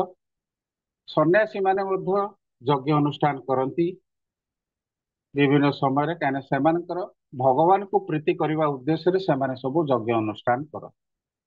ଏବଂ ଗୃହସ୍ଥ ମାନଙ୍କ ପାଇଁ ଏ ଯଜ୍ଞାନୁଷ୍ଠାନ କରିବା ପାଇଁ ଉପଦେଶ ଦିଆହେଇଛି ବିଶେଷ କରି, କାହିଁକି ନା ଏମାନେ ଭଗବାନଙ୍କ ନିମିତ୍ତ ସେମାନେ ତ ମାନେ ସକାମ ପ୍ରବୃତ୍ତିରେ ସବୁବେଳେ ଥାନ୍ତି। କିଛି ପ୍ରାପ୍ତ କରିବା ଆଶାରେ ସେମାନେ ସବୁବେଳେ ଯଜ୍ଞ ଅନୁଷ୍ଠାନ କରନ୍ତି, କିଛି ପ୍ରାପ୍ତ କରିବା ପାଇଁ। ଏଇ ଜିନିଷଟା ପ୍ରଭୁ ମୋର କରିଦିଅନ୍ତୁ, ମୁଁ ଏଇ ଯଜ୍ଞ କାମନା କରିବି, ବାସନା, ହରେ କାମନା କୃଷ୍ଣ ପୂରଣ। ବୁଦ୍ଧିରେ କାମନା ବାସନା, ଗୋଟେ କାମନା ହଁ, ରଖିକିରି ସେମାନେ କାମନା। ସେଟା କରନ୍ତି। ଆଜ୍ଞା ଆଜ୍ଞା। ଆଜ୍ଞା। ତ ସେ କାମନାକୁ ପୂରଣ କରିବା ନିମିତ୍ତ ସେମାନେ ଯଜ୍ଞ ଅନୁଷ୍ଠାନ କରନ୍ତି। କିନ୍ତୁ ପ୍ରକୃତ ପକ୍ଷରେ ଯଜ୍ଞର ଉଦ୍ଦେଶ୍ୟ ସେୟା ନୁହେଁ। ଯଜ୍ଞର ଉଦ୍ଦେଶ୍ୟ ହଉଛି ଭଗବାନ ବିଷ୍ଣୁଙ୍କ ପ୍ରୀତ୍ୟାର୍ଥେ କର୍ମ କରିବା ବା ଭଗବାନ ବିଷ୍ଣୁଙ୍କୁ ଜାଣିବା। ଏ ଜିନିଷ ଆମେ ଯଦି ଯଜ୍ଞ କରିକିରି ବୁଝିପାରି ନାହାନ୍ତି ତାହେଲେ ଆମେ ସମ୍ପୂର୍ଣ୍ଣ ଭାବରେ କେବଳ ସକାମ ପ୍ରବୃତ୍ତିରେ ହିଁ ରହିଥାଉ। ତେଣୁ ଯଜ୍ଞ କରିବା ଦ୍ୱାରା ଯୋଉମାନେ ଏ ଭୌତିକ ଜଗତରେ ସବୁ ବିଭିନ୍ନ ପ୍ରକାର ଯଜ୍ଞ ସବୁ କରନ୍ତି ସେମାନେ ସବୁ କଣ କରନ୍ତି, ପୁଣ୍ୟ ଫଳ ପ୍ରାପ୍ତି କରନ୍ତି। ପୁଣ୍ୟ ଫଳ, ତ ପୁଣ୍ୟ ଫଳ ପ୍ରାପ୍ତ ହେଲେ କଣ ହବ, ତ ପୁଣ୍ୟ ଫଳ ପ୍ରାପ୍ତ ହେଲେ ସ୍ୱର୍ଗ ଲୋକକୁ ଯାତ୍ରା କରିବେ, ଏଇ ହଉଛି ତାଙ୍କର ଉଦ୍ଦେଶ୍ୟ। ବୁଝିଲା, ଆଗରୁ ରାଜା ମହାରାଜ ମାନେ ମଧ୍ୟ ସେଇଭଳି ଯଜ୍ଞ ସବୁ କରୁଥିଲେ, ବିଭିନ୍ନ ବଡ ବଡ ଯଜ୍ଞ ଯୋଉଥିରେ ବହୁତ ପଇସା ଖର୍ଚ୍ଚ ହଉଥିଲା, ଅଶ୍ୱମେଧ ଯଜ୍ଞ ଆଉ ସେ ବିଭିନ୍ନ ପ୍ରକାର ଯଜ୍ଞ ସବୁ କରୁଥିଲେ। ତ ଯଜ୍ଞ କରିବା ପାଇଁ ସେଥିପାଇଁ ଦିଆହେଇଛି। ତ ଏଠି କର୍ତ୍ତବ୍ୟ ହଉଛି ବ୍ରାହ୍ମଣ ମାନଙ୍କର, ଏଠି ମୁଖ୍ୟତଃ କର୍ତ୍ତବ୍ୟ ହଉଛି ବ୍ରାହ୍ମଣ ମାନଙ୍କର ଯେ ସେମାନେ ଏଇ ଗୃହସ୍ଥ ମାନଙ୍କୁ ପ୍ରକୃତ ଭାବଧାରାକୁ ଆଣିବା ଉଚିତ। ସେମାନେ ଯେହେତୁ ପାରମାର୍ଥିକ ଜ୍ଞାନ ଲାଭ କରିଛନ୍ତି, ତେଣୁ ସେମାନେ ଏ ଗୃହସ୍ଥ ମାନଙ୍କୁ ସେଇ ଜ୍ଞାନ ପ୍ରଦାନ କରିବା ଦରକାର ଯେ ତୁମେ ଯେଉଁ ଯଜ୍ଞ କରିବା କଥା କହୁଛ ସେ ଯଜ୍ଞଟା ପ୍ରକୃତରେ ଭଗବାନଙ୍କୁ ଜାଣିବା ଉଦ୍ଦେଶ୍ୟରେ ହିଁ କରାଯାଏ, ଭଗବାନଙ୍କୁ ଖୁସି କରିବା ଉଦ୍ଦେଶ୍ୟରେ କରାଯାଏ। ତେଣୁ ତୁମେ ଭଗବାନଙ୍କୁ ଖୁସି କରିବା ନିମିତ୍ତ ହିଁ ଯଜ୍ଞ କର, ଏଇଟା ବ୍ରାହ୍ମଣ ତାଙ୍କୁ ଶିକ୍ଷା ଦେବା ଦରକାର। କିନ୍ତୁ ଆଜିକାଲି ଯୋଉ ସମାଜରେ ଆମେ ଦେଖୁଛନ୍ତି ବ୍ରାହ୍ମଣ ମାନେ ଆଇଲେ ପଇସା ପାଇଁ କାମ କରୁଛନ୍ତି, ସିଏ ତାଙ୍କର ଯଜମାନ ଯାହା ଚାହୁଁଛି ସେ ଅନୁସାରେ ଯଜ୍ଞ ଟିକେ କରିଦେଲେ ଚାଲିଗଲା। ତ तो ये जेते सब यज्ञ अच्छी द्रव्य यज्ञ कुह कि जहाँ किसी कुह से समस्त यज्ञ ठारू श्रेष्ठ यज्ञ हूँ नाम यज्ञ। तो ये कली जुगे श्री चैतन्य महाप्रभु आपको प्रवर्तन करेइछन्ति। हरेर नाम ये केवल फलौ नास्ते गतिर अन्य। तेणु ये कली जुगे नाम यज्ञ अपेक्षा आउ कौन यज्ञ नहीं जहाद्वारा कि तुम कलुष नाश हो पार। तेणु हरे कृष्ण कृष्ण कृष्ण हरे हरे हरे राम राम राम हरे हरे। तो यही पवित्र महामंत्र को यदि आम निरंतर जप करवा ताले आमर आत्मशुद्धिकरण निश्चित हब एवं आमर भितर थिबा कामना वासना ए समस्त प्रकार आत्म संयमता जोटा आम पूर्व ये पढ़िले तो से जिनसटा भी ऑटोमेटिकली आमर शुद्धिकरण है। तो आम भितर से कौन प्रकार से गुड़ा सब भौतिक आसक्ति आसव ना इंद्रिय प्रवणता देखा दब ना। इंद्रिय माने संपूर्ण भाव रे भगवत आश्रय ग्रहण करने भगवान को सेवारे जो नियोजित होने बहुत उन्नत स्वाद उपलब्धि करेंगे जहाँफल ये तुच्छ भौतिक सुख को सेमाने प्राप्त करने केवे इच्छा प्रकाश करेंगे नहीं। बुझला तेणु यज्ञानुष्ठान विधि गोटे रहा यहाँ गृहस्थ मान रहा वेदाध्ययन आमे तो पढ़िले दिव्य ज्ञान आहरण एवं वेद अध्ययन ये दुईटी जाक प्राय एका भलिया किंतु दिव्य ज्ञान आहरण टा आमे बही पढ़िले हम दिव्य ज्ञान आहरण टा आमको साधु संग करने को पड़े। तो कारण साधु कृपा नहेले आमे केबे भी दिव्य ज्ञान आहरण करि गुरु कृपा सेठी दरकार किंतु वेद अध्ययन समस्ते करें शास्त्र पुराण सब रही आम पाठ करवा। तापर व्रत तपस्या यहाँ गृहस्थ मान पर्टिकुलाली एवं ब्रह्मचारी मान ब्रह्मचारी माने तप आचरण करती एवं जमती आम एकादशी व्रत करुँच ये ता भीतर गोटे जिनस एवं विभिन्न सबू आम गुरु आचार्य मानकर जन्म तिथि आविर्भाव तिथि एवं तिरोभाव तिथि आम तप आचरण करमर आमको शुद्धता प्रदान करे। बुझला तेणु आम से व्रत तपस्या एसबू करवा आवश्यकता रही सहित ध्यान तपस्या अर्थ ध्यान आम किसी समय भगवान को ध्यान केंद्रित करी बसवा दरकार ध्यान रे स्वरूप को दर्शन करवा श्रीपाद पद्म को आम ध्यान रे आनिबा ए समस्त जिनस करवा दरकार। तापर सरलता सरलता हूँ दिव्यता ये कहूँ सरलता हूँ दिव्यता यहाँ हूँ विशेषकर ब्रह्मचारी मान बेसी आवश्यकता ब्राह्मण मान दरकार कारण ये सरलता जब सरल न हे से कठोर होने केबे समाज रे सेवा करें ना तेणु सरल हवा को पड़ो। तापर आसुची अहिंसा अहिंसा हिंसा आचरण जोटा को आपण कहि पारंती अहिंसार शब्द है हिंसा आचरण करवा बा जीव हत्या सहित संपर्क किंतु प्रकृत पक्ष जीव हत्या सहित जी आम हिंसा आचरण संपर्कित रही आउ गोटे दृष्टि प्रभुपाद बुझे जे कौन सी जीवर अधिकार अच्छी सी ए समाज रे बंचिकी रहिबो तार से अधिकार अच्छी प्रत्येक जीव मानकर अधिकार अच्छी से बंचिकी रही एवं तांकर जेतବେଳେ समय उपनीत ହେବ ସେମାନେ ତାଙ୍କର मृत्युवरण करेंगे। बुझीगला तेणु कौन सी जीव को हत्या करी तार माने जो सी जीवन को आगे आगे कि नहुची सेटा को केबे आमे प्रतिरोध करवा उचित नहीं। बुझला गोटे कुकुड़ाटे हो कि गोटे छेलीटे हो कि गाईटे हो क्या जब बध भी करा जीवन में जो से अग्रगति करिका चली प्रत्येक जीव ये चेष्टा करुचंती जे निज स्थिति केमिति ऊपर को उठे यहाँ प्रत्येक जीव चेष्टा कर मनीष जमी चेष्टा करते आम पाखे ज्ञान अच्छी आम बुझी पार्टी सेमती प्रत्येक जीव मध्य चेष्टा कर भौतिक स्थिति से केमिति उन्नति करी उन्नत शरीर लाभ करेंगे। तेणु आमे जदि तांकर पथ प्रतिरोध करवा ताहले सेमाने पुणी आउरी पतन आड़ को चली सेमाने आउरी पतित हो बुझला तेणु सेमाने तांकर जो बंचिबा अच्छी बा जीवन धारा वर्धनशील माने जीवन धारा ତା ପ୍ରତିହତ ହବ। ତେଣୁ ଏଇଟା ହଉଛି ମୁଖ୍ୟତଃ ହିଂସା ଆଚରଣ ବୋଲି ଶ୍ରୀଲ ପ୍ରଭୁପାଦ ବୁଝିଥିଲେ। ବୁଝିଲା। ସେମିତି ଭାବରେ ଆଉ ଗୋଟେ ଜାଗାରେ ମଧ୍ୟ ଆମେ ପଢିବା, ତା ଦେହରେ ଅଛି କୋଉଠି ମୁଁ ପଢିଥିଲି ଯେ କାହାରି ମନରେ ଦୁଃଖ ଦବା, କଷ୍ଟ ଦବା, ଇଏ ମଧ୍ୟ ଗୋଟେ ପ୍ରକାର ହିଂସା ଆଚରଣ। ସେଇ ପ୍ରଭୁପାଦ ହିଁ ବର୍ଣ୍ଣନା କରୁଛି। ମୁଁ ଅନ୍ୟ ଜାଗାରେ ଗୋଟେ କୋଉଠି ପଢିଛି ଏ ବହି ଭିତରେ। ତ କାହାରି ମନରେ କଷ୍ଟ ଦବା ମଧ୍ୟ ହିଂସା ଆଚରଣ ସହିତ ସମାନ। ଆଜ୍ଞା କେବଳ ଯେ ଆଜ୍ଞା ହତ୍ୟା ସେଇଟା କରୁଛନ୍ତି ସେଇଟା ବି ଲେଖା ହେଇଛି, ମୁଁ ବି ଲେଖା ହେଇଛି ପଢିଥିଲି ନା? ଯୋଉ। ହଁ, ହଁ ଏଇଟା ଅଛି। ତେଣୁ କଥା ହଉଛି କାହାରି ମନରେ ଆଘାତ ଦବା, କାହାରି ମନରେ କଷ୍ଟ ଦବା, ବା ମୋ ପାଇଁ କିଏ କଷ୍ଟ ପାଉ, ଏ ଜିନିଷ ଯଦି ଆମେ ଚିନ୍ତା କରନ୍ତି ତାହେଲେ ସେ ମଧ୍ୟ ହିଂସା ଆଚରଣ ସହିତ ସମାନ। ବୁଝିଲା। ତ ଏହିପରି ଭାବରେ ହିଂସା ଅହିଂସା ବ୍ରତଟାକୁ ପାଳନ କରିବା ସମସ୍ତଙ୍କର କର୍ତ୍ତବ୍ୟ। କୌଣସି ପଶୁବଦ୍ଧ କରିବା ଉଚିତ ନୁହେଁ। ଭଗବାନ ତ ଏ ସଂସାରରେ ସବୁ ପ୍ରକାର ଖାଦ୍ୟ ଶସ୍ୟ ପତ୍ରରୁ ଆରମ୍ଭ କରି ପ୍ରତ୍ୟେକ ଜିନିଷ ପ୍ରଦାନ କରିଛନ୍ତି। ତାପରେ ବି ଯଦି ଆମେ ହିଂସା ଆଚରଣ କରିବା ନିଜର ରସନେନ୍ଦ୍ରିୟକୁ ଖୁସି କରିବା ପାଇଁ, ସେଇଟା ମହାପାପ ବୋଲି ପରିଗଣିତ ହୁଏ। କିନ୍ତୁ ଏଇ ଯୋଉ ହିଂସା ଆଚରଣ କ୍ଷତ୍ରିୟ ମାନଙ୍କ ପାଇଁ ପ୍ରଯୁଜ୍ୟ ନୁହେଁ। ମନେ ରଖନ୍ତୁ, କ୍ଷତ୍ରିୟ ମାନଙ୍କ ପାଇଁ ପ୍ରଯୁଜ୍ୟ ନୁହେଁ। କାରଣ ଇନ୍ଦ୍ରିୟ ତୃପ୍ତି ନିମିତ୍ତ ସେମାନେ କୌଣସି ବଦ୍ଧ କରିପାରିବେ ନାହିଁ। ଏଇଟା କଠୋର, ଏ ଜିନିଷ ଉପରେ କଠୋର। ବୁଝିହେଲା। କାହିଁକି?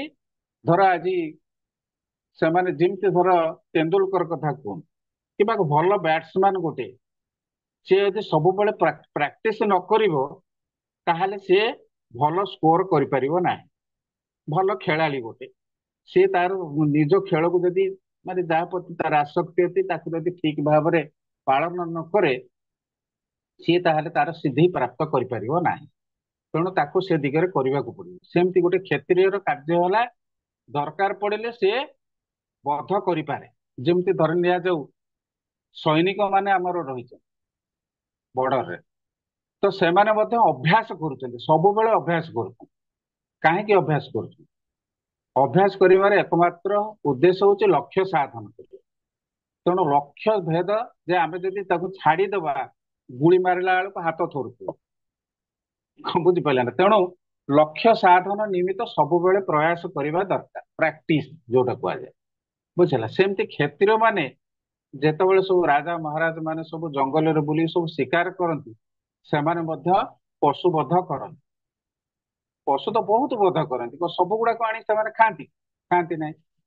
ବୁଝିଲା। ତେଣୁ ଏଇ ଯୋଉ ପଶୁ ବଧ, ଇଏ ହଉଛି ତାଙ୍କର ହିଂସା ଆଚରଣ ଗୋଟେ ପ୍ରାକ୍ଟିସ, ଯେ ମୁଁ ତୀର ସଂଯୋଗ କଲି, ସେ ପଶୁଟା ମଲା, ଅର୍ଥାତ ମୋ ଲକ୍ଷ୍ୟ ଠିକ ଅଛି। ମୁଖ୍ୟ କଥା ହେଲା ଏଇଟା। ତେଣୁ ସେଥିପାଇଁ ତାଙ୍କ ପାଇଁ କୌଣସି ପ୍ରକାର ପ୍ରତିବନ୍ଧକ ନାହିଁ। ଯେମିତି ଭାବରେ ସୈନ୍ୟମାନେ ସବୁ ଆମର ବର୍ଡରରେ ରହିଛନ୍ତି, ଯୁଦ୍ଧ କରୁଛନ୍ତି, ତାଙ୍କ ପାଇଁ ମଧ୍ୟ କୌଣସି ପ୍ରତିବନ୍ଧକ ନାହିଁ। ସେମାନେ ଯଦି କାହାକୁ ବଦ୍ଧ କରନ୍ତି, ତାଙ୍କର କୌଣସି ପାପ ହୁଏ ନାହିଁ। କାହିଁକି ନା ସେମାନେ ଦେଶର ରାଜାଙ୍କର କଥା ପାଳନ କରୁଛନ୍ତି, ତାଙ୍କ ଇଚ୍ଛାରେ ସେମାନେ ସେ କାହାକୁ ମାରୁନାହାନ୍ତି। ସେମାନେ ଦେଶକୁ ସୁରକ୍ଷା ଦିଅନ୍ତି, ସମସ୍ତଙ୍କୁ ସୁରକ୍ଷା ସୁରକ୍ଷା ପାଇଁ ସେମାନେ ଦିଅନ୍ତି। ଲଢୁଛନ୍ତି। ତେଣୁ ସେଠି ଯଦି ବଳି ଦେବାକୁ ପଡେ, ସେତେବେଳେ ସେମାନେ କିଛି କରିବେ। ତେଣୁ ଆଜ୍ଞା। ସେଥିପାଇଁ ତାଙ୍କୁ ପାପାଚରଣ କରିବାକୁ ପଡେ ନାହିଁ। ତାପରେ ତୃତୀୟ କଥା ହେଲା ପଶୁ ମାନଙ୍କ ପାଇଁ। ସେମାନେ ତ ପଶୁ ପ୍ରକୃତିର ଅଛି। ଗୋଟେ ବାଘ, ସିଏ ତାର ହରିଣ ଶିକାର କରିବ, ତାର ଖାଦ୍ୟ ହେଲା ହରିଣ କି ଅନ୍ୟ କୌଣସି ଜୀବଜନ୍ତୁଙ୍କୁ ମାରିକି ସେ ଖାଇବ, ସେଠି ତା ପାଇଁ କୌଣସି ପ୍ରତିବନ୍ଧକ ନାହିଁ। ସେ ପାପରେ ସେ ଭାଗଦାରୀ ହୁଏ ନାହିଁ। ବୁଝିଲା। ସେଇଟା ତାର ମାନେ ପ୍ରକୃତିଗତ ଜିନିଷ। ତ ଏଇପରି ଭାବରେ ହିଂସାଚରଣ ବିଷୟରେ ଆମେ ବୁଝିଲେ, ଅହିଂସା ବ୍ରତ କେମିତି ପାଳନ କରିବା। ତାପରେ ଆସୁଛି ଅହିଂସା ପରେ ସତ୍ୟତା, ସତ୍ୟ କହିବା।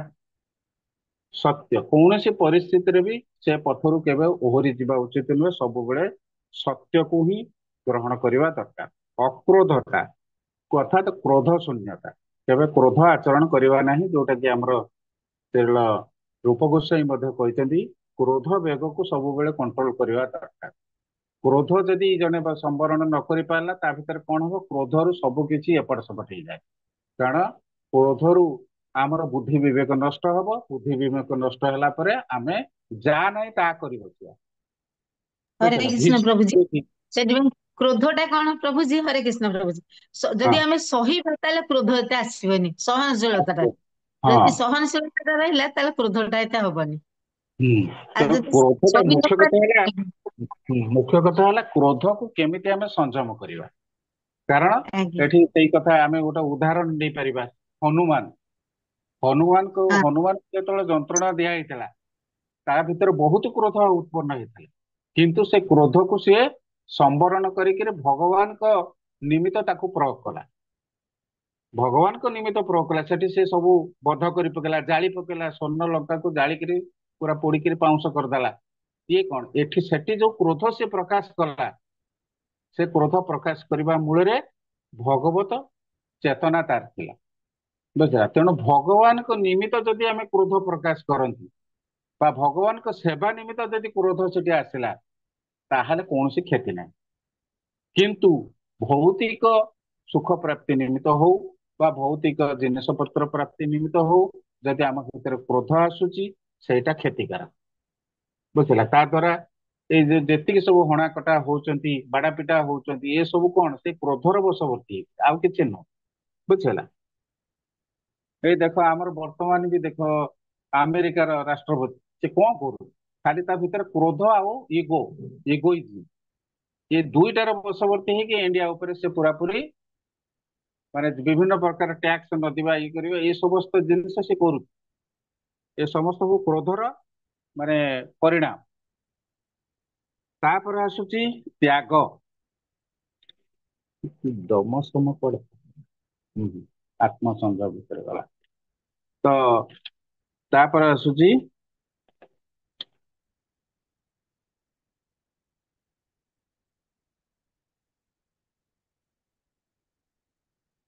ତ୍ୟାଗ।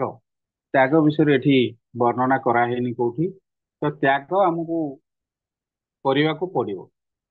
ଯଦି ଆମେ ଭଗବତ ଭକ୍ତି ମାର୍ଗରେ ଅଗ୍ରଗତି କରୁଛନ୍ତି ତାହେଲେ ଭୌତିକ ବିଷୟବସ୍ତୁ ପ୍ରତି ଯୋଉ ଆସକ୍ତିକୁ ଆମକୁ ତ୍ୟାଗ କରିବାକୁ ପଡିବ। ସେଇଟା ହଉଛି ତ୍ୟାଗ। ବୁଝିଲା? ଯୋଉଟା ଆମର କ୍ଷତିକାରକ, ଆମର ଆଧ୍ୟାତ୍ମିକ ଚେତନ ମାର୍ଗରେ ଯୋଉ ଜିନିଷ କ୍ଷତିକାରକ ତାକୁ ଆମେ ନିଶ୍ଚିତ ଭାବରେ ତ୍ୟାଗ କରିବା ଦରକାର। ଯାହା ଆମର ଆଧ୍ୟାତ୍ମିକ ମାର୍ଗରେ ଗ୍ରହଣୀୟ ତାକୁ ଆମେ ଗ୍ରହଣ କରିବା ଦରକାର। ଏ କଥା ବି ଆମର ଶ୍ରୀଲ ରୂପ ଗୋସ୍ୱାମୀ ମଧ୍ୟ ବର୍ଣ୍ଣନା କରିଛନ୍ତି। ଯାହା ଆମକୁ ଭକ୍ତି ଯୋଗ ମାର୍ଗରେ ଆବଶ୍ୟକ ତାକୁ ଆମେ ଗ୍ରହଣ କରିବା, ଯାହା ଆମର ଭକ୍ତି ଯୋଗ ସାଧନରେ ଆବଶ୍ୟକ ନୁହେଁ ତାକୁ ଆମେ ତ୍ୟାଗ କରିବାକୁ ପଡିବ। ସେଇଟା ହିଁ ସେଇଟା ହେଉଛି ପ୍ରକୃତ ତ୍ୟାଗ। ତାପରେ ଆସୁଛି ଶାନ୍ତି। ଶାନ୍ତି ତ ସମସ୍ତେ ଖୋଜୁଛନ୍ତି, ଏଇଟାକୁ ବର୍ଣ୍ଣନା କରାହେଇନି।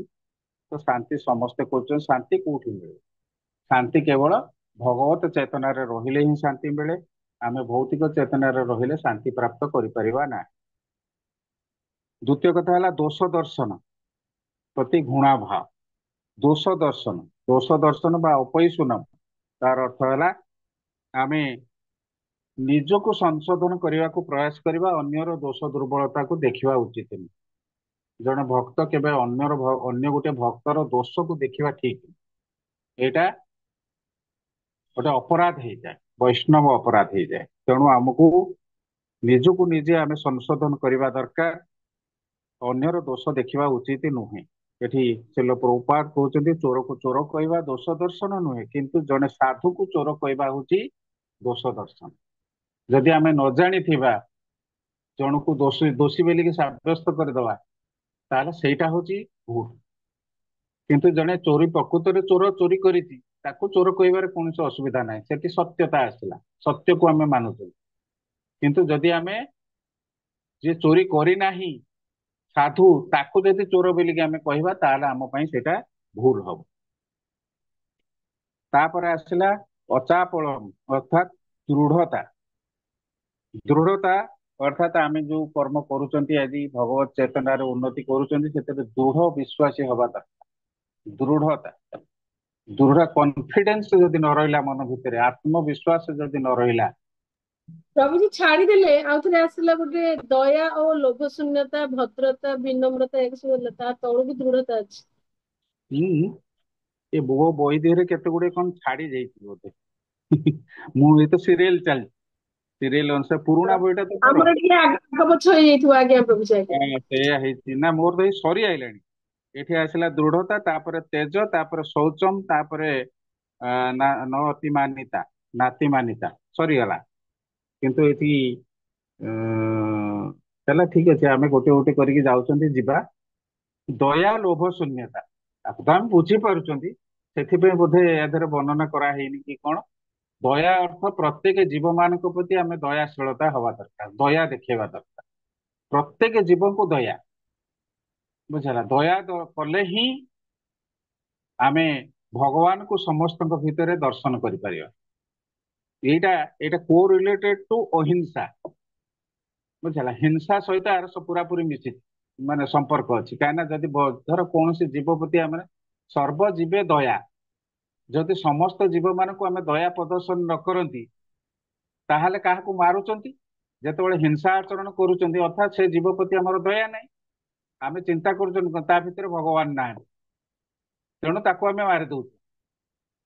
କିନ୍ତୁ ପ୍ରକୃତ ପକ୍ଷରେ ପ୍ରତ୍ୟେକ ଜୀବଙ୍କ ହୃଦୟ ଭିତରେ ପରମାତ୍ମା ରୂପରେ ଭଗବାନ ବିଦ୍ୟମାନ ଅଛନ୍ତି। ତେଣୁ ଆମେ ସେଇଟାକୁ ଚିନ୍ତା କରିବା ଦରକାର। ସେଇ ହିସାବରେ ପ୍ରତ୍ୟେକ ଜୀବ ମାନଙ୍କ ପ୍ରତି ଆମର ଦୟା ଭାବ ରହିବା ଦରକାର। ଏଠି ଏ ଦୟା ମଧ୍ୟ ଆମେ ଯଦି ଦେଖିବା ଯେ ଆଜିକାଲି ସମାଜରେ ଯେମିତି ସବୁ ରହୁଛି ଯେ ଅଲଗା କୌଣସି ଜାତି ଗୋତ୍ରର ଲୋକମାନଙ୍କ ପାଇଁ ଆମେ ମଧ୍ୟ ଦୟାବାନ ହୁଅନ୍ତି। ଜଣେ ଉଚ୍ଚ ବର୍ଗର ଲୋକ ସେ କଣ କରିବ, ନିଚ ବର୍ଗ ଲୋକ ପ୍ରତି ସେତେ ଦୟାବାନ ହୁଏ ନାହିଁ, ଏଇଟା ଦେଖିବାକୁ ମିଳେ ସମାଜରେ। କିନ୍ତୁ ପ୍ରକୃତରେ ସେ ଜିନିଷ ହବା ଉଚିତ ନୁହେଁ। ତେଣୁ ସମସ୍ତେ ସମସ୍ତଙ୍କୁ ଭଲ ପାଇବା ଦରକାର ଏବଂ ଦୟାଭାବ ପୋଷଣ କରିବା ଦରକାର। ତାପରେ ଲୋଭ ଶୂନ୍ୟତା, ଲୋଭର ବଶବର୍ତ୍ତୀ ହେଇକିରି ଆମେ ଅଧିକରୁ ଅଧିକ ଧନ ସଞ୍ଚୟ କରିବା, ଲୋଭର ବଶବର୍ତ୍ତୀ ହେଇକିରି ଅଧିକ ଖାଇଦବା, ଏସବୁ ଜିନିଷକୁ ମଧ୍ୟ କେବେ ଗ୍ରହଣ କରାଯିବା ଉଚିତ ନୁହେଁ, ତାକୁ ମଧ୍ୟ ମାନିବା ଦରକାର। ଲୋଭ ହଉଛି ଗୋଟେ ବଡ ଶତ୍ରୁ ମଣିଷର, ବୁଝିଲା। ତେଣୁ ଏ ଲୋଭ ହରେ ହରେ କୃଷ୍ଣ ପ୍ରଭୁ ଜୀ। ନର୍କର ଦ୍ୱାର ହଉଛି ତାର କାମ, ଚାରିଟା ଯୋଉ ଅଛି ସେ ଦ୍ୱାର ଚାରିଟା ହଉଛି ଭିତରେ ନର୍କର ଦ୍ୱାର। ଲୋଭ ତା ଭିତରେ ଗୋଟିଏ ଆଜ୍ଞା ଅଛି। ହଁ, ବହୁତ ବଢିଆ। ଆଜ୍ଞା ହଁ, ତେଣୁ ଲୋଭଟାକୁ ସମ୍ବରଣ କରିବା ଦରକାର। ଏ ବିଷୟରେ ତ ବୁଝେଇବା କିଛି ଆବଶ୍ୟକତା ନାହିଁ, କାହିଁକିନା ଆପଣ ମାନେ ସବୁ ଜାଣନ୍ତି। କାରଣ ଯୋଉମାନେ ଅଭକ୍ତ ତାଙ୍କ ପାଇଁ ଏଗୁଡା ଆବଶ୍ୟକ। କାରଣ ଧରାଯାଉ ଜଣେ ଲୋକ ଲାଞ୍ଚ ନଉଛି, ତାର ଆବଶ୍ୟକତା ଅନୁସାରେ ଧର ସେ ତାର ଯଦି ଥରେ ଅଧେ ନେଇଗଲା ତ ଅଲଗା କଥା, କିନ୍ତୁ ସେଇଟାକୁ ଯଦି ହାବିଟରେ ପକେଇଦେଲା ସେଇଟା କ୍ଷତିକାରକ। କାରଣ ତାର ସେ ଧନ ପ୍ରତି ତାର ଲୋଭ ଆସିଲା, ମାନେ ଶୁଖିଲା ଶୁଖିଲା ଧନ ପାଇଯାଉଛି, ତେଣୁ ସେଥିପାଇଁ ତାର ଲୋଭ ଆସିଯାଏ। ତେଣୁ ସେ ଜିନିଷକୁ କେବେ ଗ୍ରହଣୀୟ ନୁହେଁ। ତ ସେମିତି ଭାବରେ ଆମର ଈଶ ଉପନିଷଦରେ ମଧ୍ୟ ଗୋଟେ ଶ୍ଲୋକ ଅଛି, ଯୋଉଟା ହଉଛି ଦ୍ୱିତୀୟ ଶ୍ଲୋକ ବୋଧେ। ସେଥିରେ ଈଶଭାସ୍ୟ ଇଦಂ ସର୍ବଂ ଯତ୍କିଞ୍ଚିତ୍ ଜଗତ୍ୟାଂ ଜଗତ୍ ତେନ ତକ୍ତେନ ଭୁଞ୍ଜିତା ମା ଗୁରୁଦ୍ଧ କଶ୍ୟସ୍ୱିତ୍ ଧନମ୍ କଶ୍ୟସ୍ୱିତ୍ ଧନମ୍। ଅର୍ଥାତ୍ ମୁଁ ଏ ସଂସାର ଭିତରେ ସବୁ କିଛି ସମସ୍ତଙ୍କ ପାଇଁ ପରିପୂର୍ଣ୍ଣତା ରୂପରେ ପ୍ରକାଶ କରିଛି, ସବୁ ଜିନିଷ ସମସ୍ତଙ୍କୁ ଯୋଗେଇ ଦେଇଛି। ଯାହାର ଯେତିକି ଆବଶ୍ୟକତା ଅଛି ସେଇ ଅନୁସାରେ ସେ ଗ୍ରହଣ କରିବା ଦରକାର। କିନ୍ତୁ ଲୋଭର ବଶବର୍ତ୍ତୀ ହେଇକିରି ସେ କେବେ ଅନ୍ୟର ବସ୍ତୁକୁ ଗ୍ରହଣ କରିବା ଉଚିତ ନୁହେଁ। ଲୋଭର ବଶବର୍ତ୍ତୀ ହେଇକି ସେ ଅନ୍ୟର ଜିନିଷ ଯାହା ଆବଶ୍ୟକ ତାକୁ କେବେ ଜୋର ଜବରଦସ୍ତି ତାପରେ କରିବା ଉଚିତ ନୁହେଁ, ବୁଝିଲା। ହରେ କୃଷ୍ଣ ତେଣୁ ପ୍ରଭୁଜୀ। ହଁ, ହରେ ଆଜ୍ଞା ଏଇ ଈଶାବାସ୍ୟ ଏଇଟା ଆଜି ପଢା ହଉଥିଲା ଆମର। ଈଶାବାସ୍ୟ ମିଦଂ ସର୍ବଂ ଯତ୍ କିଞ୍ଚ ଜଗେତାଂ ଜଗତ୍ ତେନ ହଁ, ତେନ ଭୁଞ୍ଜିତା ମା କ୍ରୋଧ ତସ୍ୟ ମା ସ୍ନିଗ୍ଧା। ଗୁରୁଦ୍ଧ ମାନେ କଶ୍ୟସ୍ୱିତ୍ ଧନମ୍। ଏଇ ବିଶ୍ଵ ମଧ୍ୟରେ, ଆଜ୍ଞା ଏଇ ବିଶ୍ଵ ମଧ୍ୟରେ ମୁଁ ପଢୁଛି ପ୍ରଭୁଜୀ, ଟିକେ ଅଛି। ଏଇ ବିଶ୍ଵ ମଧ୍ୟରେ ଯାହା କିଛି ସଜୀବ ନିର୍ଜୀବ ପଦାର୍ଥ ଅଛି ସେ ସବୁର ଅଧିକାରୀ ଓ ନିୟନ୍ତ୍ରଣକାରୀ ଭଗବାନ ଅଟନ୍ତି। ଭଗବାନ ସେଥିପାଇଁ ଅଟନ୍ତି, ଜଣଙ୍କର ଯାହା ଆବଶ୍ୟକ ତାହା ହିଁ ସ୍ଥିର ସେ ହେଇ ଗ୍ରହଣ ରଖା ହେଇଛି, କରିବା ଉଚିତ। ମାନେ ତାକୁ ହିଁ ଗ୍ରହଣ କରିବା କଥା। ଆଜ୍ଞା ହଁ, ହଁ, ତାଠାରୁ ହରେ ଅଧିକ କେବେ ଲୋଭାବଶତଃ ଅନ୍ୟ ଅଧିକ କିଛି ଗ୍ରହଣ କରିବା ଉଚିତ ନୁହେଁ। ମାନେ ଅନ୍ୟର ଆଜ୍ଞା ବସ୍ତୁକୁ ମଧ୍ୟ ଗ୍ରହଣ କରିବା ଉଚିତ ନୁହେଁ। ଯାହା ଅନ୍ୟ ପାଇଁ ରଖା ହେଇଛି, ମୋର ଭାଗ ଯେତିକି ମୁଁ ନେଇ ଗ୍ରହଣ କରିପାରେ, ତାଠାରୁ ଅଧିକ ଗ୍ରହଣ କରିବା ଉଚିତ ନୁହେଁ। ଏଇଟା ହଉଛି ଲୋଭ, ବୁଝିଲା। ଲୋଭ ଶୂନ୍ୟତା। ତାପରେ ହେଲା ଭଦ୍ରତା। ଭଦ୍ରତା ତ ବୁଝିପାରୁଥିବେ, ସାଧାରଣ ଭଦ୍ରତା ଯାହାକି ଆମକୁ ସମାଜରେ ପ୍ରତିଷ୍ଠିତ କରିପାରେ, ନିଜକୁ ନିଜର ପରିଚୟ ସୃଷ୍ଟି କରିପାରେ, ସେଗୁଡା ହଉଛି ଭଦ୍ର ଆଚରଣ। ଆଚର ଆଉ ଆଚରଣ, ଉଚ୍ଚାରଣ, ଆଚରରେ ଆଜ୍ଞା, ଆଉ ଉଚ୍ଚାରଣରେ ଦିଟା। ହଁ, ଆଚର ଆଚରଣ ଉଚ୍ଚାରଣ ଉଚ୍ଚାରଣ ଉପରେ ଉଚ୍ଚାରଣ। ଉଭୟରେ ଭଦ୍ରତା ରକ୍ଷା କରିବା ଦରକାର। ତାପରେ ଆଜ୍ଞା ବିନମ୍ରତା। ବିନମ୍ରତା ହେଲା ଅତ୍ୟନ୍ତ ଦୟନୀୟ ସ୍ଥିତି। ଋଣା ଦୟନୀୟ ଋଣା ଦପି ପୁନିଜ। ଚିନ୍ତା କରିବା। ହଁ ତୃଣାଦପି ସୁନିଚେନ ତରୁରୂପୀ ସହିଷ୍ଣୁ। ତ ସେଇଭଳି ସହିଷ୍ଣୁ ଚେତନା ଆଜ୍ଞା ସବୁବେଳେ ରହିବା ଦରକାର। ସେଇ ଚେତନା ଯଦି ନ ରହିବ ଆପଣ ମାନେ ପୁଣି ଗର୍ବୀ ଅହଙ୍କାରୀ ହେଇଯିବେ ଦରକାର ପଡିଲେ।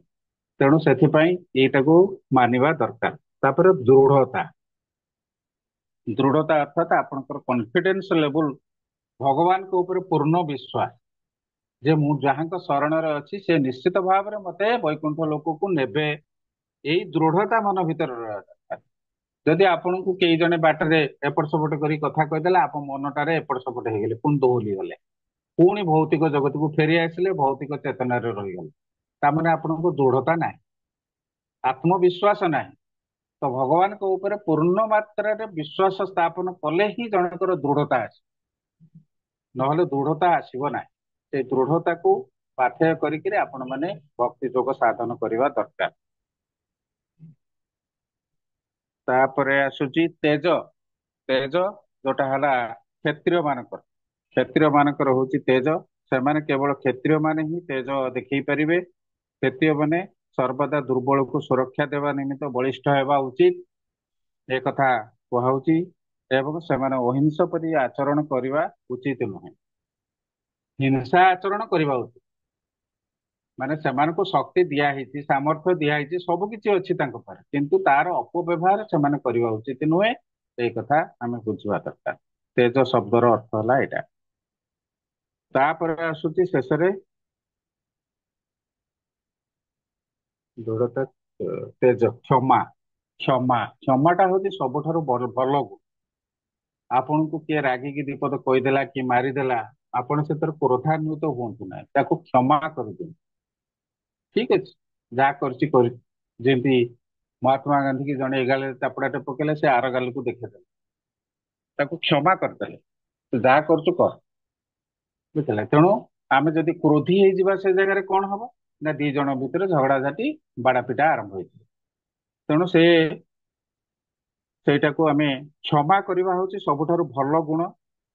କାହାରି ଦୋଷ ନ ଦେଖିବା, ବା କିଏ ମତେ ଖରାପ ବ୍ୟବହାର କରୁଛି, ବା ମତେ ମାରୁଛି କି ଗାଳି ଦଉଛି, ତ ସେଥିପାଇଁ ମନ ଭିତରେ କେବେ କ୍ରୋଧିତ ହବା ଉଚିତ ନୁହେଁ।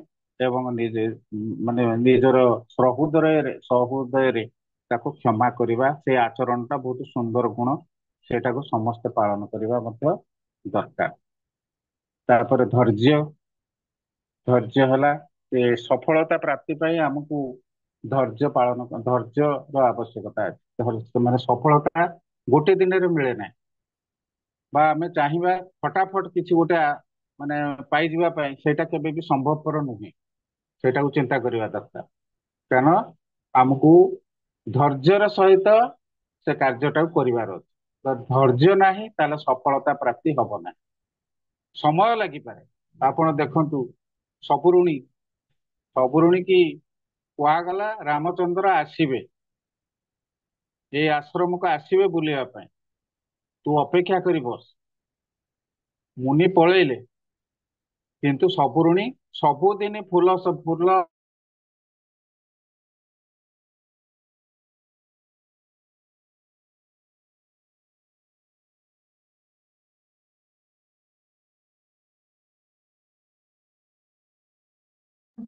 ପ୍ରଭୁଜୀ ଶୁଭା ଗଲାନି ଆଉ। ଆଣିକିରି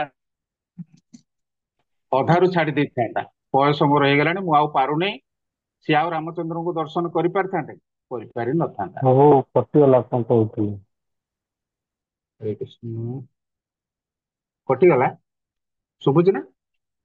ନା ଏବେ ଶୁଭିଲା ପ୍ରଭୁଜୀ, ସବୁରି କଥା କହୁଥିଲେ, ଏବେ ହଁ ଶୁଭିଲା ସବୁ। ସବୁ। ସେ ତ ଅପେକ୍ଷା ସେ କରିଥାଏ, କହୁଥିଲା ସବୁବେଳେ ଦିନେ ନା ସବୁଦିନ ଦିନେ ଅପେକ୍ଷା ଭଗବାନ କରିଥାଏ। ଆସିବେ। ନିଶ୍ଚିତ ଆଜ୍ଞା ଭଗବାନ ଆସିବେ, ନିଶ୍ଚିତ ରାମଚନ୍ଦ୍ର ଆସିବେ, ମୁଁ ନିଶ୍ଚିତ ଭାବରେ ଦର୍ଶନ କରିବି। ଏଇ ଯୋଉ ଧୈର୍ଯ୍ୟ, ସେ ଧୈର୍ଯ୍ୟର ସହିତ ସେ ଅପେକ୍ଷା କରିକି ବସିଥିଲା। ତେଣୁ ଧୈର୍ଯ୍ୟର ଫଳ ମିଠା ସେଥିପାଇଁ କୁହାଯାଏ।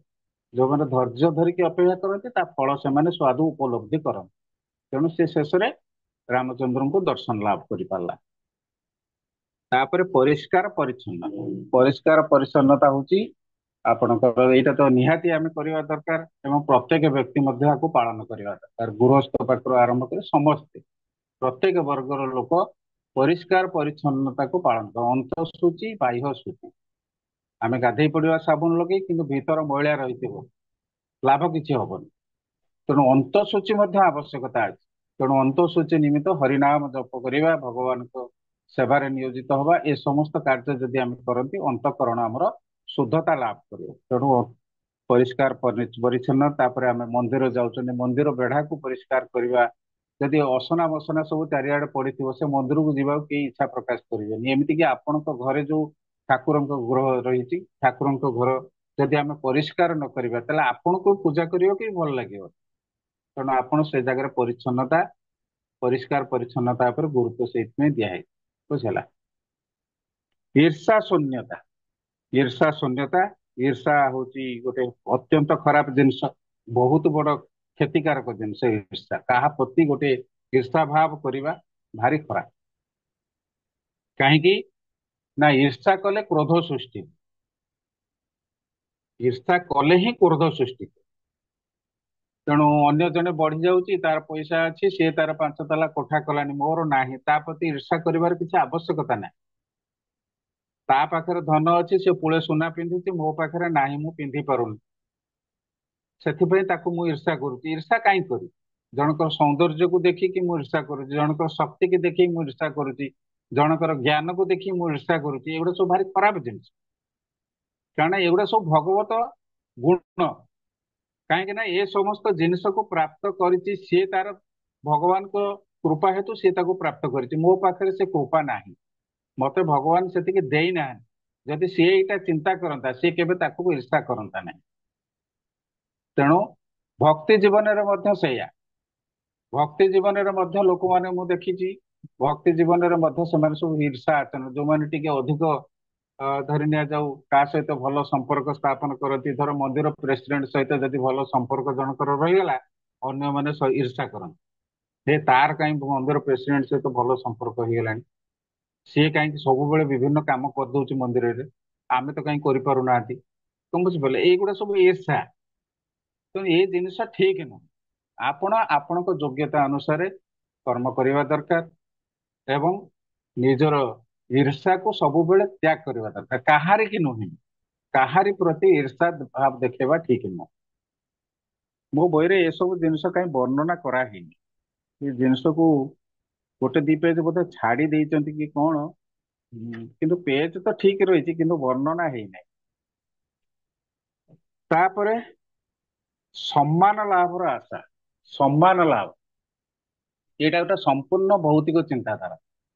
କାରଣ କେହି ମତେ ଗୋଟେ ମାନେ ପ୍ରଶଂସା କରୁ, ମତେ ସାର୍ଟିଫିକେଟ ଦଉ, ମୋ ବେକରେ ଫୁଲହାରଟେ ପିନ୍ଧେଇ ଦଉ, ମତେ ନେଇକି ଷ୍ଟେଜ ଉପରେ ଠିଆ କରି ମୋ ନାଁରେ ବହୁତ ପ୍ରଶଂସା ଗାନ କରୁ, ଗୁଣଗାନ, ତ ଇଏ ସମସ୍ତ ଉପାଧି, କେତେ ଦିନ ସେଇ ମୁହୂର୍ତ୍ତକ ଉପାଧି। ପାଇଁ, ଉପାଧି, ସେଇ ମୁହୂର୍ତ୍ତକ ପାଇଁ, ହଁ ଖାଲି ସେଇ ମୁହୂର୍ତ୍ତକ ପାଇଁ ମତେ ଖୁସି ମିଳିବ, ତାପରେ ଆଉ ମିଳିବ ନାହିଁ। ତେଣୁ ଇଏ ମିଥ୍ୟା ସମ୍ମାନ, ସେଥିପାଇଁ ୟାକୁ କୁହାଯାଏ ମିଥ୍ୟା ସମ୍ମାନ। ତ ମିଥ୍ୟା ସମ୍ମାନ ପ୍ରାପ୍ତ କରିବା ନିମିତ୍ତ କେହି କେବେ ପ୍ରୟାସୀ ହବା ଉଚିତ ନୁହେଁ। ଯେମିତିକି ମୁଁ ବି ଲକ୍ଷ୍ୟ କରୁଛି ଭକ୍ତମାନଙ୍କ ଭିତରେ ବି ସେ ଜିନିଷ ଅଛି।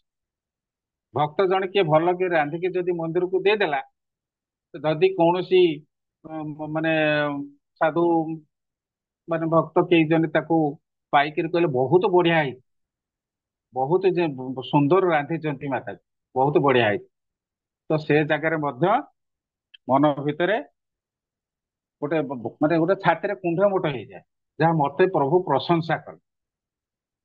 ନା, ସେ ଜିନିଷ କେବେ ହବା କଥା ନୁହେଁ, କୌଣସି ପରିସ୍ଥିତିରେ ନୁହେଁ। ସମସ୍ତେ ଭଗବାନଙ୍କର ସନ୍ତାନ, ଭଗବାନଙ୍କର ସେବା ନିମିତ୍ତ ସମସ୍ତେ କର୍ତ୍ତବ୍ୟ କରୁଛନ୍ତି। ତେଣୁ ଏଠି କୌଣସି ପ୍ରକାର ସମ୍ମାନ ପାଇବା ପାଇଁ, ଉପାଧି ପାଇବା ପାଇଁ, ପଦବୀ ପାଇବା ପାଇଁ କେବେ ବି ଲାଳାୟିତ ହବା ଉଚିତ ନୁହଁ, କେବେ ବି ଲାଳାୟିତ ହବା ଉଚିତ ନୁହଁ। କାରଣ ଆମର ଭକ୍ତି ମାର୍ଗରେ ଏଇଗୁଟା ଭୌତିକ ଜିନିଷ। ଭୌତିକ ଜଗତରେ ଜଣେ ପ୍ରେସିଡେଣ୍ଟ ହବାକୁ ଇଚ୍ଛା କରିବ, ଜଣେ କେସିୟର ହବାକୁ ଇଚ୍ଛା କରିବ, ଜଣେ ଆଉ କଣ ହବାକୁ ଇଚ୍ଛା କରିବ, ପଦବୀ ପ୍ରାପ୍ତ କରିବା ପାଇଁ। କିନ୍ତୁ ଭକ୍ତି ଜୀବନରେ ଏସବୁ ଜିନିଷର କୌଣସି ଆବଶ୍ୟକତା ହିଁ ନାହିଁ।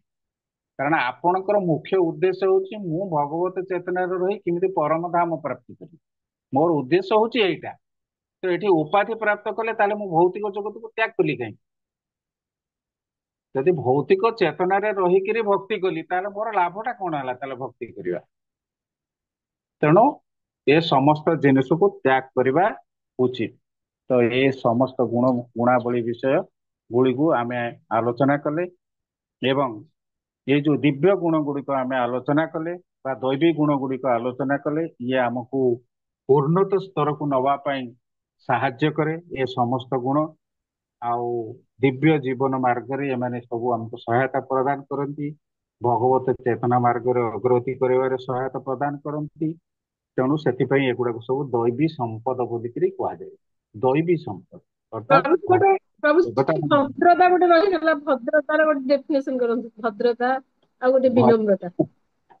विनम्रता तो कही देछि ऑलरेडी ଆଜ୍ଞା ଆଜ୍ଞା विनम्रता ବିନମ୍ରତା ଠିକ करोड़पति ଜାଣିଲି। सुनितेन करोड़पति सहिष्णुता ଆଜ୍ଞା कहले ना सेटा कहले ना ଆଜ୍ଞା ବିନମ୍ରତା ଭଦ୍ରତା। चैतन्य महाप्रभु शिक्षा अष्टक ଆଜ୍ଞା कहते सेटा कही देथिली बा ବିନମ୍ରତା ଭଦ୍ରତା ପ୍ରଭୁଜୀ। ଆମର भद्र ଆମର ପ୍ରଭୁ आचरण हरे कृष्ण प्रभुजी देखନ୍ତୁ ଆମର ସେଇ ଯୋଉ ଶ୍ଲୋକଟା ନାହିଁ କି ପରିପ୍ରେଷଣ ଯୋଉ ବିନମ୍ରତା ହେଇ ପଚାରିବ ଯୋଉ ଗୀତାରେ ଅଛି ପରିପ୍ରେଷଣ हाँ हाँ ମୋର हाँ ମନେ हाँ ପଡୁନି। हाँ ଆଜ୍ଞା हाँ विद्या विद्या विनय ହଁ संपन्ने ହଁ, ब्राह्मणे गविहस्तिनि ସେଇଟା ଆଜ୍ଞା ନା ଆଜ୍ଞା ନା ହଁ ନା ନା ଆଜ୍ଞା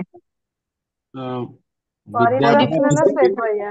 हाँ सही श्लोक विद्या विनय ହଁ संपन्ने ब्राह्मणे गविहस्तिनि विनय सुनी भाव सुनी नथिले सुनी चैव स्वपाकेन पंडित सुनि चैव सुनी स्वपाकेन ହଁ चैव पंडिता समदर्शिना। दर्शिना पंडिता समदर्शिना ସବୁବେଳେ ନମ୍ରତା ଆଉ ବିନମ୍ରତା ହେଇକି ରଖିବା କଥା। ବିନୟ ଭାବ ହଉଛି ସବୁଠାରୁ ଭଲ ଜିନିଷ ସେଇଟା ସାଧୁ ସନ୍ଥ ମାନଙ୍କ ପାଖରେ ପ୍ରାୟ ହୁଁ। ଦେଖାଯାଏ ପଣ୍ଡିତ ଜ୍ଞାନୀ ମାନଙ୍କ ପାଖରେ ଦେଖାଯାଏ ଆଉ ପ୍ରକୃତ ଆମେ ଜ୍ଞାନୀ ଯିଏ ସେ ପ୍ରଶ୍ନ କେବେ କଲା ଗର୍ବି ବେଳକୁ ହୁଏନି ବିନମ୍ର ହଁ ପ୍ରକୃତ ସେଇଥିରେ ଜ୍ଞାନୀ ପ୍ରଭୁଜି ଆଜ୍ଞା ପ୍ରଶ୍ନ କଲା ବେଳକୁ ବି ଆମେ ବିନମ୍ର ସହିତ ପ୍ରଶ୍ନ ହଁ କରିବା ହଁ ସେଇ ଜିନିଷଟା ସେଇଟା ତ କୁହାହେଇଛି ଆପଣ ଆଜ୍ଞା ଏଇଟା ଏଇଟା ପ୍ରଭୁଜୀ ଗୁରୁଙ୍କ ତଦ୍ବିଧି ପ୍ରଣିପାତେନ ହଁ ପରିପ୍ରଶ୍ନ ସେବୟା। ଆଜ୍ଞା ହଁ ହଁ ସେଇଟା ବି ଉପଦେକ୍ଷ୍ୟନ୍ତେ ते ଜ୍ଞାନଂ ଜ୍ଞାନଂ ଦର୍ଶନ ଜ୍ଞାନୀ ନା ପ୍ରଦର୍ଶନ। ତତ୍ତ୍ୱଦର୍ଶିନ ମାତାଜୀ ହଁ ଜ୍ଞାନୀ ନା ମାତାଜୀ ଯୋଉଟା ହଁ ତତ୍ତ୍ୱଦର୍ଶିନ ସେଇଟା ବି ହଁ ସେଇଟା ବି ଦିଟାକୁ ୟାକୁ ହଁ ମିଶଉଛି ସେଇ କାହିଁକିନା ସବୁ ଏଇ ସବୁ ଏଗୁଡିକ ସବୁ ହଉଛି ସଦ୍ଗୁଣ ଏଇ ସଦ୍ଗୁଣ ସବୁ କହିଲେ ଯାଇ ଭକ୍ତି ଦିଗରେ ଆଗେଇ ପାରିବା। ଆପଣ ଯଦି ଗୁରୁଙ୍କୁ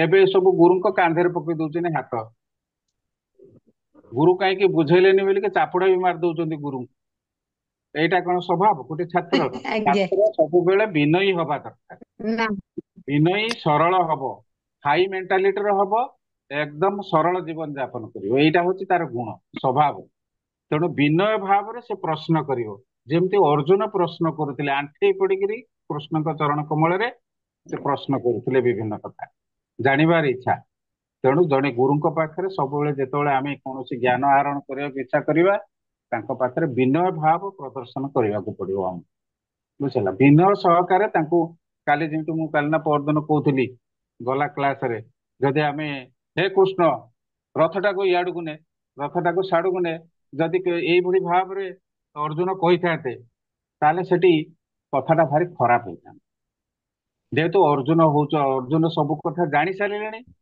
ତ ଭଗବାନ ହଉଛନ୍ତି କୃଷ୍ଣ ତେଣୁ ତାଙ୍କ ସହିତ ଯେମିତି ଭାବରେ ବ୍ୟବହାର କରିବା କଥା ସେତେବେଳେ ସେ ତାଙ୍କର ଆଚରଣରେ ସମ୍ପୂର୍ଣ୍ଣ ଭାବରେ ପରିବର୍ତ୍ତନ କରିଦେଇଛନ୍ତି ଯୋଉଟା ପୂର୍ବରୁ କରୁଥିଲେ ସେ ଆଚରଣ ତାଙ୍କ ପାଖରେ ଆଉ ନଥିଲା କାହିଁକିନା ସେ ସମ୍ପୂର୍ଣ୍ଣ ଭାବରେ ଭଗବାନଙ୍କ ପାଖରେ ସମର୍ପିତ ହେଇସାରିଲେ ବୁଝିଲା ତେଣୁ ଜଣେ ସମର୍ପିତ ହେଇସାରିଲା ପରେ ବିନୟ ହେଇଯାଏ ବୁଝିଲା ଜଣେ ଗୁରୁଙ୍କ ପାଖରେ ଯଦି ଆମେ ସମର୍ପିତ ନହବା ତାହେଲେ ଆମେ କେବେ ଜ୍ଞାନ ଆହରଣ କରିପାରିବା ନା କେବେ ବି ଜ୍ଞାନ ଆହରଣ କରିପାରିବାନି ସେଠି ଅହଙ୍କାର ରହିବ ନା ବୁଝିଲା ଆଉ କୋଉଟା ବୁଝିବାର ଅଛି ପ୍ରଭୁଜୀ ବହୁତ ଭଦ୍ରତା ବଢିଆ ବୁଝେଇଦେଲେ ପ୍ରଭୁଜୀ ବହୁତ ବଢିଆ କରି ବୁଝେଇଦେଲେ। କୃଷ୍ଣ ପ୍ରଭୁ ରସନାର ଅର୍ଥ କଣ? ଆଁ ରସନା ରସନ ରସନା ଜିଭର ହେଲା ଏଇ ରସନା ଇନ୍ଦ୍ରିୟ ଜିହ୍ବା ଜିହ୍ବା ଜିଭ ରସନେନ୍ଦ୍ରିୟ ଜିହ୍ବାର ତାକୁ ସ୍ୱାଦ ଜିହ୍ବାକୁ ରସନେନ୍ଦ୍ରିୟ ରସନେନ୍ଦ୍ରିୟ କୁହାଯାଏ ରସନେନ୍ଦ୍ରିୟ ଜିଭା ରସନେନ୍ଦ୍ରିୟ ସେ ରସକୁ ଆସ୍ୱାଦନ କରେ ସେଥିପାଇଁ ମିଠା ଆଜ୍ଞା ଖଟା ପିତା ଲୁଣିଆ ହଳଦିଆ ଏସବୁ ଜିନିଷକୁ ଯୋଉ ଆସ୍ୱାଦନ କରେ ସେଥିପାଇଁ ତାକୁ କୁହାଯାଏ ରସନେନ୍ଦ୍ରିୟ ଆପଣ ଜାଣିବେ କେମିତି ଏ ଜିନିଷ ହଳଦିଆ ହେଇଛି କି ମିଠା ହେଇଛି କି ପିତା ହେଇଛି ତେଣୁ ଗୋଟେ ରସନେନ୍ଦ୍ରିୟ ମଧ୍ୟ ଭଗବାନ ଆମକୁ ଦେଇଛନ୍ତି ଜିହ୍ବା ବୁଝିହେଲା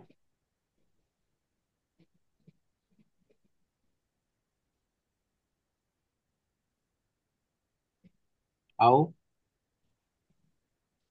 ତାର କିଛି ପ୍ରଶ୍ନ ଅଛି? ପ୍ରଭୁଜୀ ଭଦ୍ରତା କିଛି କହିଲେନି, ଭଦ୍ରତା ମାନେ କଣ? ଭଦ୍ରତା ଆମେ ସବୁବେଳେ ମାନେ ଏକ୍ସାମ୍ପଲ ଦେବୁ। ଭଦ୍ର ଲୋକର ଗୁଣ ହଉଛି ଭଦ୍ରତା। ଆଉ କଣ କଣ ତାକୁ ମୁଁ ଆଉ ବୁଝେଇବି? ଭଦ୍ର ଆଚରଣ କରିବା। ସେମିତି ଦେଖନ୍ତୁ, ଆପଣ ଗୋଟେ ସାଧୁ ସମାଜରେ ବସିବା ପାଇଁ ଯୋଗ୍ୟତା ଅର୍ଜନ କରିବେ। ଯଦି ଆପଣଙ୍କ ପାଖରେ ଭଦ୍ରତା ନଥିବ, ଶାଳୀନତା ନଥିବ, ତ ଆପଣ ସାଧୁ ସମାଜରେ କେବେ ଗଣ୍ୟ ହେବେ ନାହିଁ, ଗ୍ରହଣୀୟ ହେବେନି। ବୁଝିଲା? ତେଣୁ ଭଦ୍ର ଭାବ ରହିବା ଦରକାର। ଜଣେ ମଦ ପିଇକି ଆସି ସେଠି ମାତାଲି ହେଇକିରି ବ୍ୟବହାର ଭଦ୍ର ଭାବରେ ଭଦ୍ର ବ୍ୟବହାର, ଭଦ୍ର ଭଦ୍ର ବ୍ୟବହାର ଚିତ୍ତ ବି ଭଦ୍ର। ବ୍ୟବହାର କରିବା, ଭଦ୍ର ଆଚରଣ କରିବା, ଏସବୁ ଜିନିଷ ହଉଛି ଗୋଟେ ଭଲ ବ୍ୟକ୍ତିର କର୍ତ୍ତବ୍ୟ।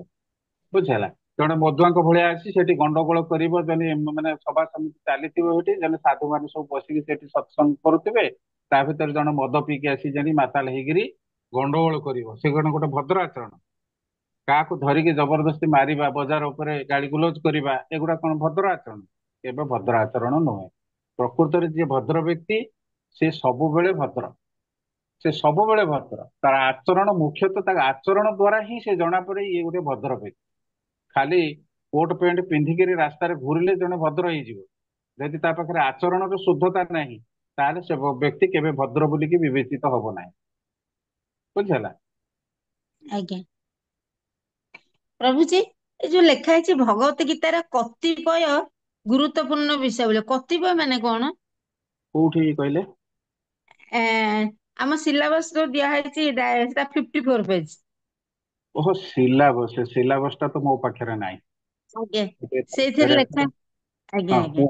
ପଢୁନାହିଁ ସେ ପଢୁନାହିଁ ଦେଖିବା।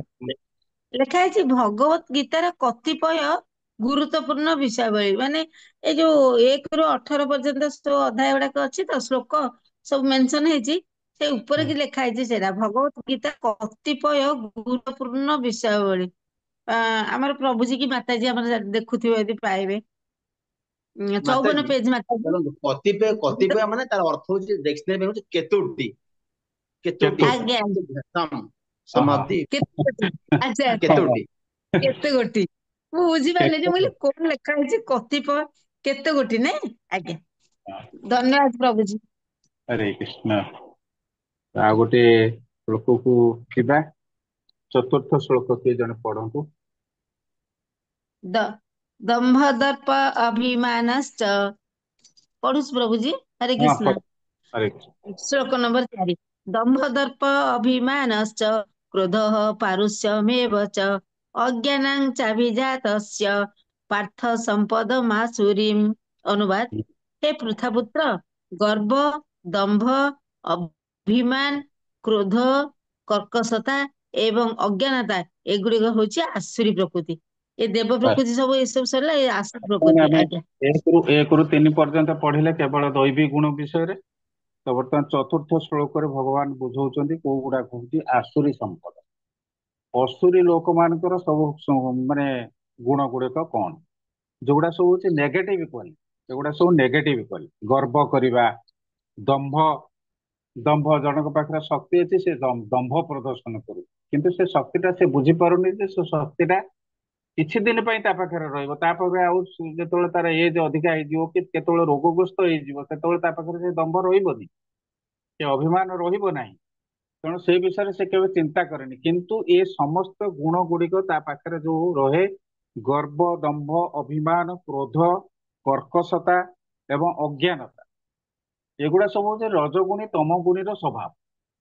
ଆମେ ଯାହା କିଛି ପଢିଲେ 1 ରୁ 3 ପର୍ଯ୍ୟନ୍ତ, ଏଗୁଡା ସବୁ ହଉଛି ସତ୍ୟ ଗୁଣୀର ପ୍ରଭାବ। କିନ୍ତୁ 1 ରୁ 4 ନମ୍ବରଟା ସମ୍ପୂର୍ଣ୍ଣ ଭାବରେ ହଉଛି ତମଗୁଣୀ ରଜଗୁଣୀର ପ୍ରଭାବ। ଯୋଉମାନେ ସବୁ ରଜଗୁଣୀ ତମଗୁଣୀ, ତାଙ୍କରି ପାଖରେ ଏଇ ସବୁ ଗୁଣ ଗୁଡିକ ଦେଖିବାକୁ ମିଳେ। ଗର୍ବ କରିବେ, ସାମାନ୍ୟ କିଛି ଧନ ସମ୍ପତ୍ତି ହେଇଗଲା ତାଙ୍କର ଗର୍ବ ହବ, ଅହଙ୍କାର ବଢିଯିବ। ବୁଝିହେଲା? ସେମିତି ଦମ୍ଭ ମୁଁ କହିଲି, ମୋ ପାଖରେ ବହୁତ ଶକ୍ତି ଅଛି, ମୁଁ 4-5 ଜଣଙ୍କୁ ମାନେ ଇଏ କରିକିରି ତାଙ୍କୁ ହରେଇ ଦେଇ ପାରୁଛି, ତ ମୋ ପାଖରେ ଦମ୍ଭ ମୁଁ ଦେଖଉଛି। କିନ୍ତୁ ମୁଁ ବି ଜାଣିବା ଦରକାର, ମୋ ପାଇଁ, ମୋ ଉପରକୁ ଆଉ ବି ଲୋକ ଅଛନ୍ତି ଯିଏକି ମତେ ବି ହରେଇ ପାରନ୍ତି, ସେ କଥା ମୁଁ ଚିନ୍ତା କରୁନାହିଁ।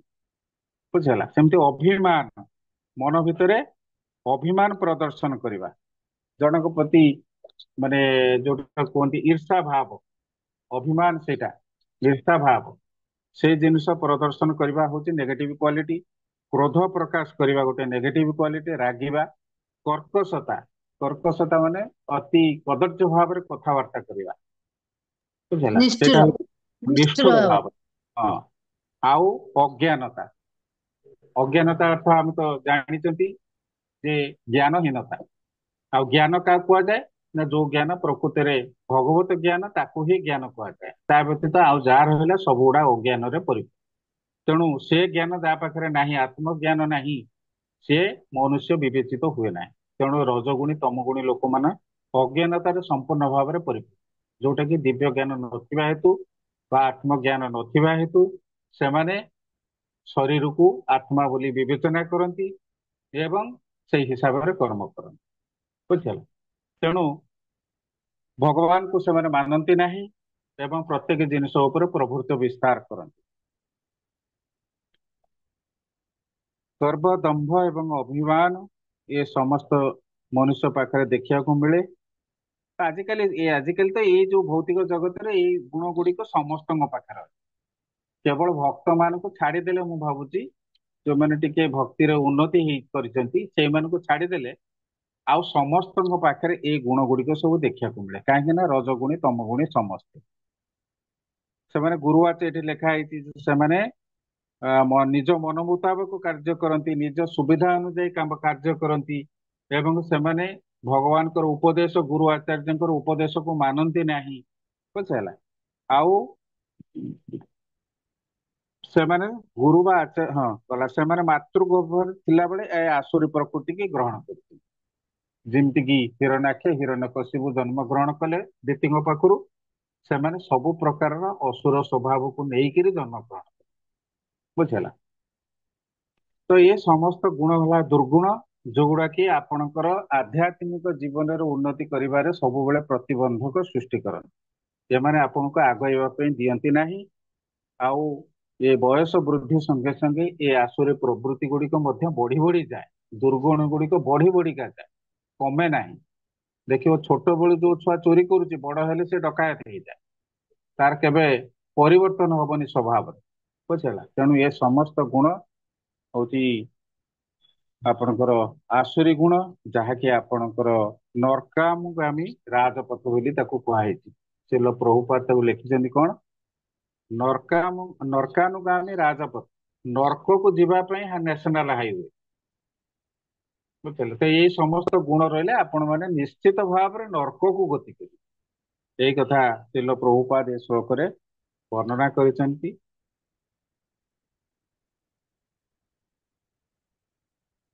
आउ पढ़िबा गोटे श्लोक ना रखिबा आसंता काली पढ़िबा परवर्ती क्लास आरंभ करिबा। आ गोटे जाऊ हाँ 5 टा पढ़ो। हरे कृष्ण प्रभु, दंड प्रणाम। दंडवत हाँ। दैवी संपद विमोक्षाय निबद्धाय सुरीमता मासुचं संपदं दैवीमभिजात अस्मि पांडवः। अनुवाद। दैवी संपद बा दिव्य गुण गुड़िक मुक्ति निमित्त उद्दिष्ट, किंतु आसुरी संपद बा असुर गुण गुड़िक बंधन निमित्त उद्दिष्ट। हे पांडुपुत्र, तुमे दिव्य गुण धरी जन्म होइछ, अर्थात दैवी संपदर अधिकारी, किछि दुख कर नाही। हरे कृष्ण। हरे कृष्ण। तो भगवान एठी अर्जुन को कहउचंती, हे पांडुपुत्र तुमे दिव्य गुण धरी जन्म ग्रहण करिଛ एवं सेथिपाई तुमे आउ दुख कर नाही। काहेकि कथा कहले, ए कथाटी कहबार उद्देश्य होउची तुम पाखरे जदि दिव्य गुण नथांता, जेतेबेले तुमे युद्ध क्षेत्र को आसिकरी युद्ध क्षेत्र रे पहुंचिल, सेतेबेले तुमे प्रथमे कौन कल, तुमे प्रथमे चिंता कल जे मते आगे मझिकी नहीं जा को माने सब अछंती युद्ध क्षेत्र रे सब आसीचंती मो सहित युद्ध करबा पे, मु ताको टिके देखिया कथा। तो मु जेतेबेले रथ तुमको मझिकी नहीं गली, तमे सेतेबेले देखुच काहाको ना द्रोण को देखुच, भीष्म को देखुच, तुम भाई मान को देखुच, तुम मामू को देखुच, तुम आत्मीय सहोदर मान को देखुच, एवं सेमान को सब देखिके तुम भीतर गोटा मोह सृष्टि है, जो मोहवशत तुम युद्ध न करिवार निष्पत्ति नहीं। जनक भितरे जेतेबेले ଦୟା ଭାବ ଉତ୍ପନ୍ନ ନ ହୁଏ ସେ ଭଲ ଭାବେ ଜାଣିଥିଲେ। ଅର୍ଜୁନ ଭଲ ଭାବରେ ଜାଣିଥିଲେ ମୁଁ ଯଦି ଯୁଦ୍ଧ କରେ ଏଠି ସମସ୍ତଙ୍କୁ ବିନାଶ କରିପାରିବି, ମୋ ପାଖରେ ସେତିକି ଶକ୍ତି ଅଛି। କିନ୍ତୁ ତାଙ୍କ ଭିତରେ ଦୟା ଭାବ ପ୍ରସ୍ଫୁଟିତ ହେଇଥିଲା। ସେଇ ଦୟା ଭାବ ଯୋଗୁ ତାଙ୍କ ଭିତରେ ମଧ୍ୟ ମାନେ ଗର୍ବ ହେଇନାହିଁ। ଗର୍ବ ମାନେ ନେଗେଟିଭ କ୍ୱାଲିଟି କେବେ ଆପଣ ଦେଖିବାକୁ ପାଇନାହାନ୍ତି, କିନ୍ତୁ ପଜିଟିଭ କ୍ୱାଲିଟି ସେଠି ଦେଖୁଛନ୍ତି ଆପଣ କଣ ନା ତାଙ୍କ ଭିତରେ ଦୟା ଭାବ ଆସିଛି। ସମସ୍ତଙ୍କୁ ମୁଁ ମାରିଦେବି, ମୋ ଭାଇକି ମାରିଦେବି, ମୋ ମାନେ ମାମୁଁକୁ ମାରିଦେବି, ମୋର ଗୁରୁଦେବଙ୍କୁ ମାରିଦେବି, କି ମୁଁ କାହାକୁ ଇଏ ମୋର ଯାହାଙ୍କ କୋଳରେ ମୁଁ ଏତେ ଦିନ ଧରିକିରି ଖେଳିକିରି ଛୋଟରୁ ବଡ ହେଇଥିଲି ସେଇ ଭୀଷ୍ମ ଦେବଙ୍କୁ ମାରିଦେବି। ଏଇଟା ମୋ ଦ୍ୱାରା କେବେ ହେଇପାରିବ ନାହିଁ, ବୁଝ। ତେଣୁ ସେ ଭଗବାନ ଏଠି ସେଇଥିପାଇଁ କହୁଛନ୍ତି ତୁମ ପାଖରେ ସେଇ ସବୁ ଗୁଣ ଗୁଡିକ ଥିଲା ବୋଲିକିରି ତମେ ଅନ୍ୟମାନଙ୍କୁ ଦେଖିପାରିଲ। କାହିଁକି? ଦୁର୍ଯ୍ୟୋଧନ ପାଖରେ ତ ସେଇ ଜିନିଷ ନଥିଲା। ଦୁର୍ଯ୍ୟୋଧନ କାହିଁ ସେ ବିଷୟରେ ଚିନ୍ତା କଲାନି? ତୁମେ କାହିଁ ଚିନ୍ତା କଲ? ଏମାନେ ସବୁ ମୋ ନିଜର ବ୍ୟକ୍ତି, ମୋ ନିଜର ଲୋକ, ମୁଁ ତାଙ୍କୁ କେମିତି ମାରିବି ଏଇ କଥା ତ ତମ ଭିତରେ ଆସିଲା, କିନ୍ତୁ ଅନ୍ୟ କାହା ଭିତରେ କାହିଁକି ଆସିଲାନି ଏ ଭାବନା, ବୁଝିପାରୁଛି। ତେଣୁ ସେଥିପାଇଁ ଭଗବାନ ତାଙ୍କୁ କହୁଛନ୍ତି ଯେ ତୁମେ ଦିବ୍ୟ ଗୁଣ ଧରିକି ଜନ୍ମ ଗ୍ରହଣ କରିଛ, ତେଣୁ ତୁମେ ଦୈବୀ ସମ୍ପଦର ଅଧିକାରୀ। ତୁମେ ସେଥିପାଇଁ ଆଉ ଦୁଃଖ କର ନାହିଁ, ବୁଝିଲା। ତମ ପାଖରେ କୌଣସି ନେଗେଟିଭ କ୍ୱାଲିଟି ନାହିଁ। ତ ଏଠି ଦୈବୀ ସମ୍ପଦ ଗୁଡିକ ହଉଛି ମୁକ୍ତି ନିମିତ୍ତ ଉଦ୍ଦିଷ୍ଟ, କିନ୍ତୁ ଆସୁରୀ ସମ୍ପଦ ଗୁଡିକ ବନ୍ଧନ ପାଇଁ ଉଦ୍ଦିଷ୍ଟ। ତେଣୁ ଏ ଯୋଉ ଗର୍ବ, ଲୋଭ, ହିଂସା, ଦ୍ୱେଷ, ଅହଙ୍କାର, କର୍କଶତା, ଅଜ୍ଞାନତା, ଏ ସମସ୍ତ ଅଜ୍ଞାନତା ମୁଖ୍ୟତଃ ହଉଛି ଅଜ୍ଞାନତା ପାଇଁ ଏସବୁ ଜିନିଷ ପ୍ରତିଫଳିତ ହୁଏ। ଆସୁରୀ ଗୁଣ ଗୁଡିକ ଯୋଉ ବିକଶିତ ହୁଏ କେବଳ ଅଜ୍ଞାନତା ପାଇଁ। ଜଣେ ଯେତେବେଳେ ଜ୍ଞାନ ଗ୍ରହଣ କରିବ ସେ ଜ୍ଞାନ ଦ୍ଵାରା ଏ ସବୁକୁ ଅଟୋମେଟିକାଲି ତ୍ୟାଗ କରିଦେଇ ପାରିବ। ଯେହେତୁ ଜ୍ଞାନ ନାହିଁ ମନ ଭିତରେ, ତେଣୁ ତା ଭିତରେ ସବୁ ପ୍ରକାର ନେଗେଟିଭ କ୍ୱାଲିଟି ଗୁଡା ଡେଭଲପ ହୁଏ। ତେଣୁ ନେଗେଟିଭ କ୍ୱାଲିଟି ଗୁଡାକ ଡେଭଲପ ହବାର ଅର୍ଥ ହଉଛି ତମେ ବାରମ୍ବାର ଏ ଭୌତିକ ଜଗତରେ ପତନର ଶିକାର ହବ। କେତେବେଳେ ନିଚ ଯୋନିକି ପଳେଇବ, କେତେବେଳେ ପୁଣି ଟିକେ ଉଚ୍ଚ ଯୋନି ପ୍ରାପ୍ତ ହବ। ତ ଏଇଭଳି ଭାବରେ ତୁମର ଜନ୍ମ ମୃତ୍ୟୁ ଚକ୍ରରେ ତମେ ଘୁରି ବୁଲିବ। କାହିଁକି ନା ତମ ଭିତରେ ବନ୍ଧନ ଦଶା ରହିଛି, ତୁମେ ବଦ୍ଧ ଯିବ, ବୁଝିଲ। ତାମାନେ ଏଇ ସମସ୍ତ ଗୁଣ ମନୁଷ୍ୟକୁ ବନ୍ଧନରେ ପକାଏ। ତେଣୁ ବନ୍ଧନରେ ପଡିବା ଦ୍ୱାରା ସେ ଆଉ ମୁକ୍ତି ପାଇପାରେ ନାହିଁ। ତାମାନେ ଅସୁରୀ ସ୍ୱଭାବର ବ୍ୟକ୍ତିମାନେ କେବେ ବି ମୁକ୍ତି ପାଇପାରିବେ ନାହିଁ, କିନ୍ତୁ ଦୈବିକ ଗୁଣର ଯୋଉମାନେ ଅଧିକାରୀ ସେମାନେ ମୁକ୍ତି ପାଇପାରିବେ, ବୁଝିଲା। ତେଣୁ ସେ ଏଠି ବୁଝେଇଛନ୍ତି ମଧ୍ୟ ଏ ଶ୍ଲୋକରେ ଖୁବ ସୁନ୍ଦର ଭାବରେ ଶ୍ରୀଲ ପ୍ରଭୁପାଦ ଯେ ଯୁଦ୍ଧର କର୍ମରେ ବ୍ୟାପୃତ ରହିବା ଅସୁର ସ୍ୱଭାବ ନୁହେଁ, କାରଣ ତାଙ୍କର ଭଲ ମନ୍ଦ ଫଳାଫଳ ବହୁତ ବିଚାର ସେ କରିଛନ୍ତି। ସେ ବିଚାର କରିଛନ୍ତି ଭୀଷ୍ମ ଓ ଦ୍ରୋଣଙ୍କ ପରି ସମ୍ମାନନୀୟ ବ୍ୟକ୍ତିବୃନ୍ଦକୁ ଯୁଦ୍ଧରେ ବଦ୍ଧ କରାଯିବା ଉଚିତ କି ନୁହେଁ। ତେଣୁ ତାଙ୍କ ଭିତରେ ତେଣୁ ଏଥିରୁ ଜଣାଯାଉଛି ସେ କ୍ରୋଧ କିମ୍ବା ଆତ୍ମସମ୍ମାନ କିମ୍ବା କ୍ରୂରତାର ବଶବର୍ତ୍ତୀ ହେଇନାହାନ୍ତି। ଯଦି ତାଙ୍କ ଭିତରେ କ୍ରୋଧ ଥାନ୍ତା ତାହେଲେ ସେ ତ ଯୁଦ୍ଧ କରିଥାନ୍ତେ। ଯଦିଓ ବି କ୍ରୋଧ ଥିଲା ସେ ଭିତରେ ତା ମାନେ ଅନ୍ତର ଭିତରେ ସେଟା ରହି ତାହେଲେ ବାହାରକୁ ପ୍ରସ୍ଫୁଟିତ ହେଇନି, କାରଣ ଅତ୍ୟନ୍ତ ସରଳ ସିଏ। ଅର୍ଜୁନ ବହୁତ ସରଳ ଥିଲେ, ବୁଝିଲା। ତେଣୁ ଜଣେ ଭକ୍ତ ସବୁବେଳେ ସରଳ ହେଇଥାଏ, ଏଇଟା ହଉଛି ନିଦର୍ଶନ। ଭକ୍ତ କେବେ କ୍ରୋଧୀ ହୁଏ ନାହିଁ। ଅନ୍ୟମାନେ କ୍ରୋଧ ପ୍ରକାଶ କରିଛନ୍ତି, କିନ୍ତୁ ଅର୍ଜୁନ କେବେ କ୍ରୋଧ ପ୍ରକାଶ କରିନଥିଲେ ସେତେବେଳେ। କିନ୍ତୁ ଯେତେବେଳେ ଜ୍ଞାନ ଆହରଣ କଲେ, ଭଗବାନ ଯେତେବେଳେ ଦିବ୍ୟ ଜ୍ଞାନ ପ୍ରଦାନ କଲେ, ସେତେବେଳେ ତାପରେ ତାଙ୍କ ଭିତରେ କ୍ରୋଧ ପ୍ରକାଶିତ ହେଲା ଏବଂ ସେ ଯୁଦ୍ଧ କରିବା ପାଇଁ ଠିଆ ହେଇପଡିଲେ। ନହେଲେ ତାଙ୍କ ପାଖରେ କୌଣସି ଖରାପ ଗୁଣ ନଥିଲା। ତେଣୁ ସେ ଅସୁର ସ୍ୱଭାବ ବିଶିଷ୍ଟ ନୁହନ୍ତି। ଏକ କ୍ଷତ୍ରିୟ ପକ୍ଷରେ ଶତ୍ରୁ ପ୍ରତି ଶର ନିକ୍ଷେପ କରିବା ଦିବ୍ୟ କର୍ମ ବୋଲି ବିବେଚିତ ହୁଏ ଏବଂ ଯଦି କୌଣସି କ୍ଷେତ୍ର ସେଥିରୁ ନିବୃତ୍ତ ହୁଏ ତାହେଲେ ବୁଝିବାକୁ ହେବ ଯେ ସେ ଅସୁର ସ୍ୱଭାବ ବିଶିଷ୍ଟ। ତ ପ୍ରଥମେ ଯେତେବେଳେ ସେ ଯୁଦ୍ଧ କରିବାକୁ ମନା କଲେ ଏବଂ ଯୁଦ୍ଧ କ୍ଷେତ୍ରରୁ ପଳାୟନ କରିକି କହିଲେ ମୁଁ ଭିକ୍ଷାବୃତ୍ତି କରି ବରଂ ଚଳିବି, ଯୁଦ୍ଧ କରିବି, ଭଗବାନଙ୍କୁ ମନା କଲେ। ତ ଭଗବାନ ତାଙ୍କୁ ସେତେବେଳେ କଣ ଉତ୍ତର ଦେବେ ନା ତୁମେ ଯଦି ଯୁଦ୍ଧ କ୍ଷେତ୍ରରୁ ପଳାୟନ କରିବ ତମକୁ ପଳାୟନ ପନ୍ଥୀ ବୋଲିକି ଲୋକମାନେ କହିବେ। ପଳାୟନ ପନ୍ଥୀ ବୋଲି କହିବେ, ତୁମେ ଡରିକିରି ପଳେଇଲ, ଡରୁଆ ତମେ, ବୁଝିଲା। ତେଣୁ ସେଥିପାଇଁ ତାଙ୍କର ମୋହଟାକୁ ତୁଟେଇବା ପାଇଁ ଭଗବାନ ତାଙ୍କୁ ଦିବ୍ୟ ଜ୍ଞାନ ପ୍ରଦାନ କଲେ। ତେଣୁ ଏଠି ସେଇ କଥା କୁହା ହଉଛି ଯେ କ୍ଷତ୍ରିୟ ଯଦି ଯୁଦ୍ଧ କର୍ମରୁ ନିବୃତ୍ତ ହେଇଯାଏ ତାହେଲେ ସେ ରଣଛୋଡ଼ ହେଇଯିବ। କିନ୍ତୁ ଭଗବାନଙ୍କୁ ରଣଛୋଡ଼ ବୋଲି କୁହାଯାଇଥିଲା। ଅବଶ୍ୟ ତାଙ୍କର ତା ଦେହରେ ଗୋଟେ ବହୁତ ବଡ ଇଏ ଥିଲା, ଯୋଜନା ଥିଲା, ତାକୁ କେହି ସାଧାରଣ ଲୋକ ବୁଝିପାରିବେନି। ତେଣୁ ଭଗବାନ ସେ ରଣଛୋଡ଼ ଉପାଧି ପାଇକିରି ମଧ୍ୟ ତାଙ୍କ ମନ ଭିତରେ ତିଳେ ମାତ୍ର କୌଣସି ବ୍ୟତିକ୍ରମ ଦେଖାଯାଇନି। ବୁଝିଲା? ତେଣୁ ଅର୍ଜୁନଙ୍କ ପକ୍ଷରେ ଦୁଃଖ କରିବାର କୌଣସି କାରଣ ନାହିଁ। ତେଣୁ ବର୍ଣ୍ଣାଶ୍ରମରେ ବ୍ୟକ୍ତି ଯେଉଁ ବର୍ଣ୍ଣାଶ୍ରମରେ ରହିଛି ଯଦି ତଦନୁଯାୟୀ ବିଧିବିଧାନ ନୀତି ନିୟମ ଆଦି ପାଳନ କରୁଛି ତାହେଲେ ବୁଝିବାକୁ ପଡିବ ଯେ ସେ ଦିବ୍ୟ ସ୍ତରରେ ଅଧିଷ୍ଠିତ ଅଛି। ତେଣୁ ଏଠି ଏ ଯୋଉ ଅଧ୍ୟାୟରେ ଆମେ ଭଗବତ ଗୀତା ସାରା ଆମେ ଯେତେବେଳେ ପାଠ କରୁଛନ୍ତି ଆମେ ବୁଝିବା ଦରକାର ଭଗବାନ ସବୁବେଳେ ଗୋଟିଏ ଜିନିଷ ଉପରେ ଗୁରୁତ୍ୱ ଆରୋପ କରିଛନ୍ତି, ସେଇଟା ହଉଛି ବର୍ଣ୍ଣାଶ୍ରମ ବ୍ୟବସ୍ଥା।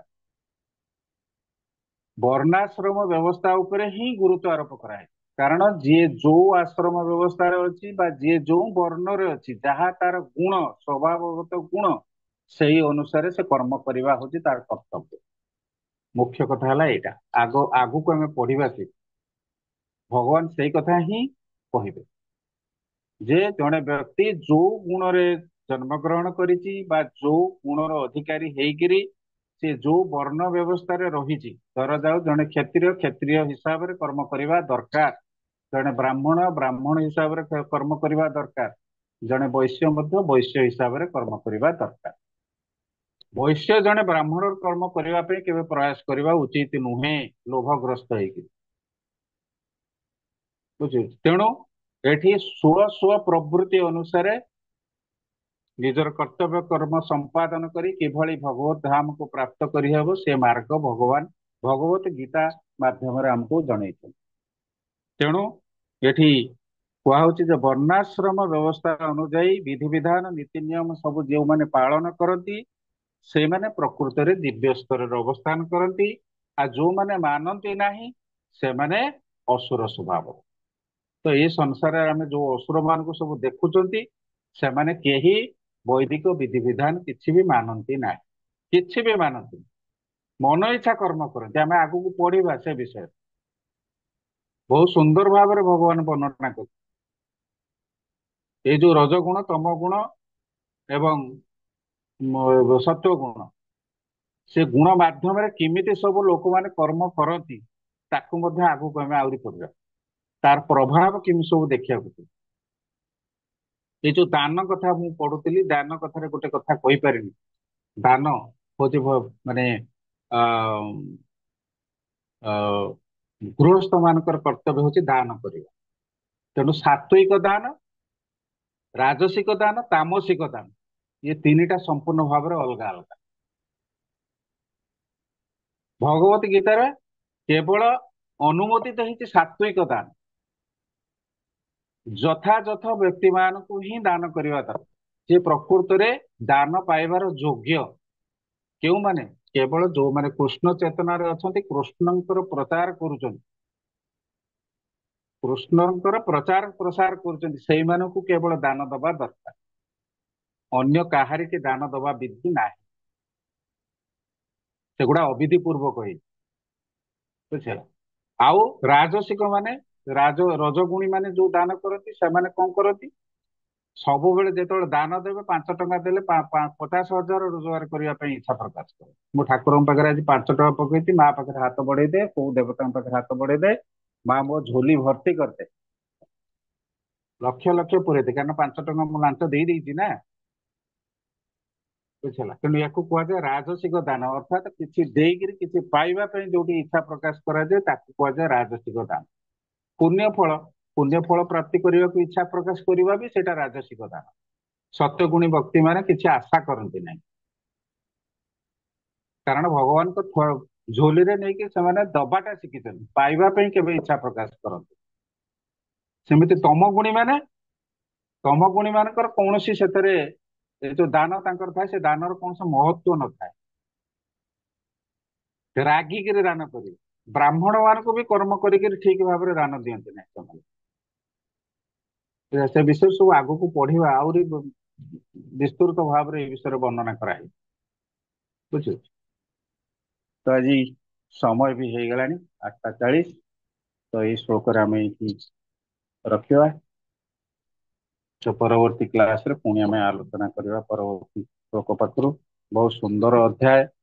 भल भाव बुझंतु आम जो गुण रे जेतेबेले रहउचंती आम निजे जानी परिबा मो पाखरे की गुण अछि मो वर्तमान को गुणर अधिकारी आम कर्म द्वारा आम आचरण द्वारा सेगुरा जଣା पड़े।